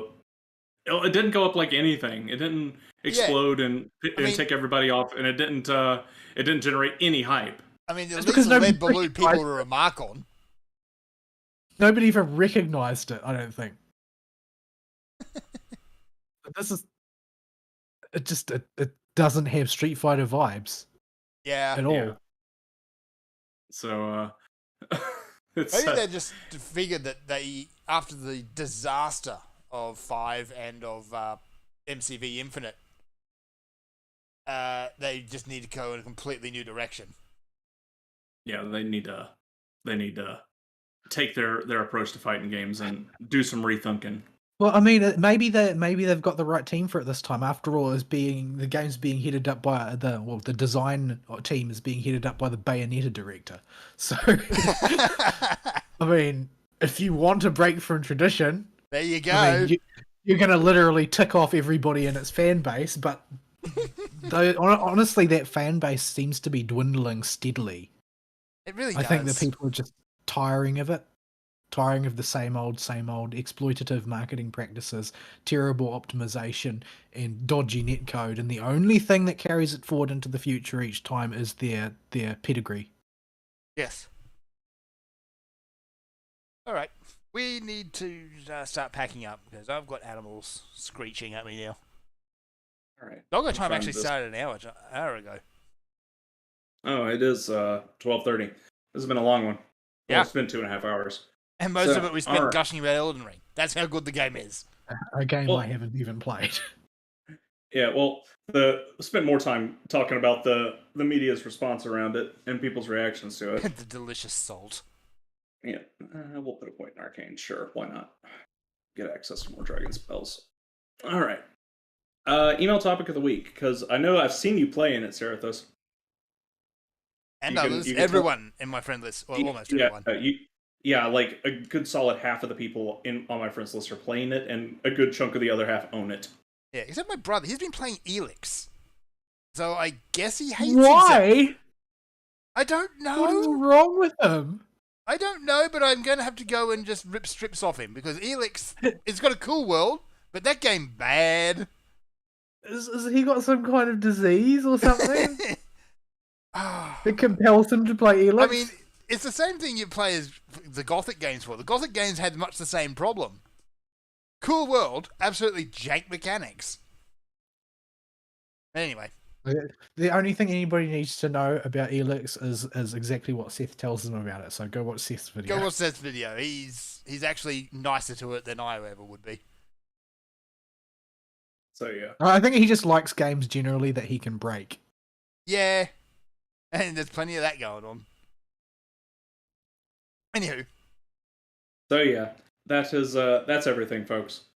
Talk to us about that Elden Ring, and we'll see you next week. Hopefully with something that isn't Elden Ring related.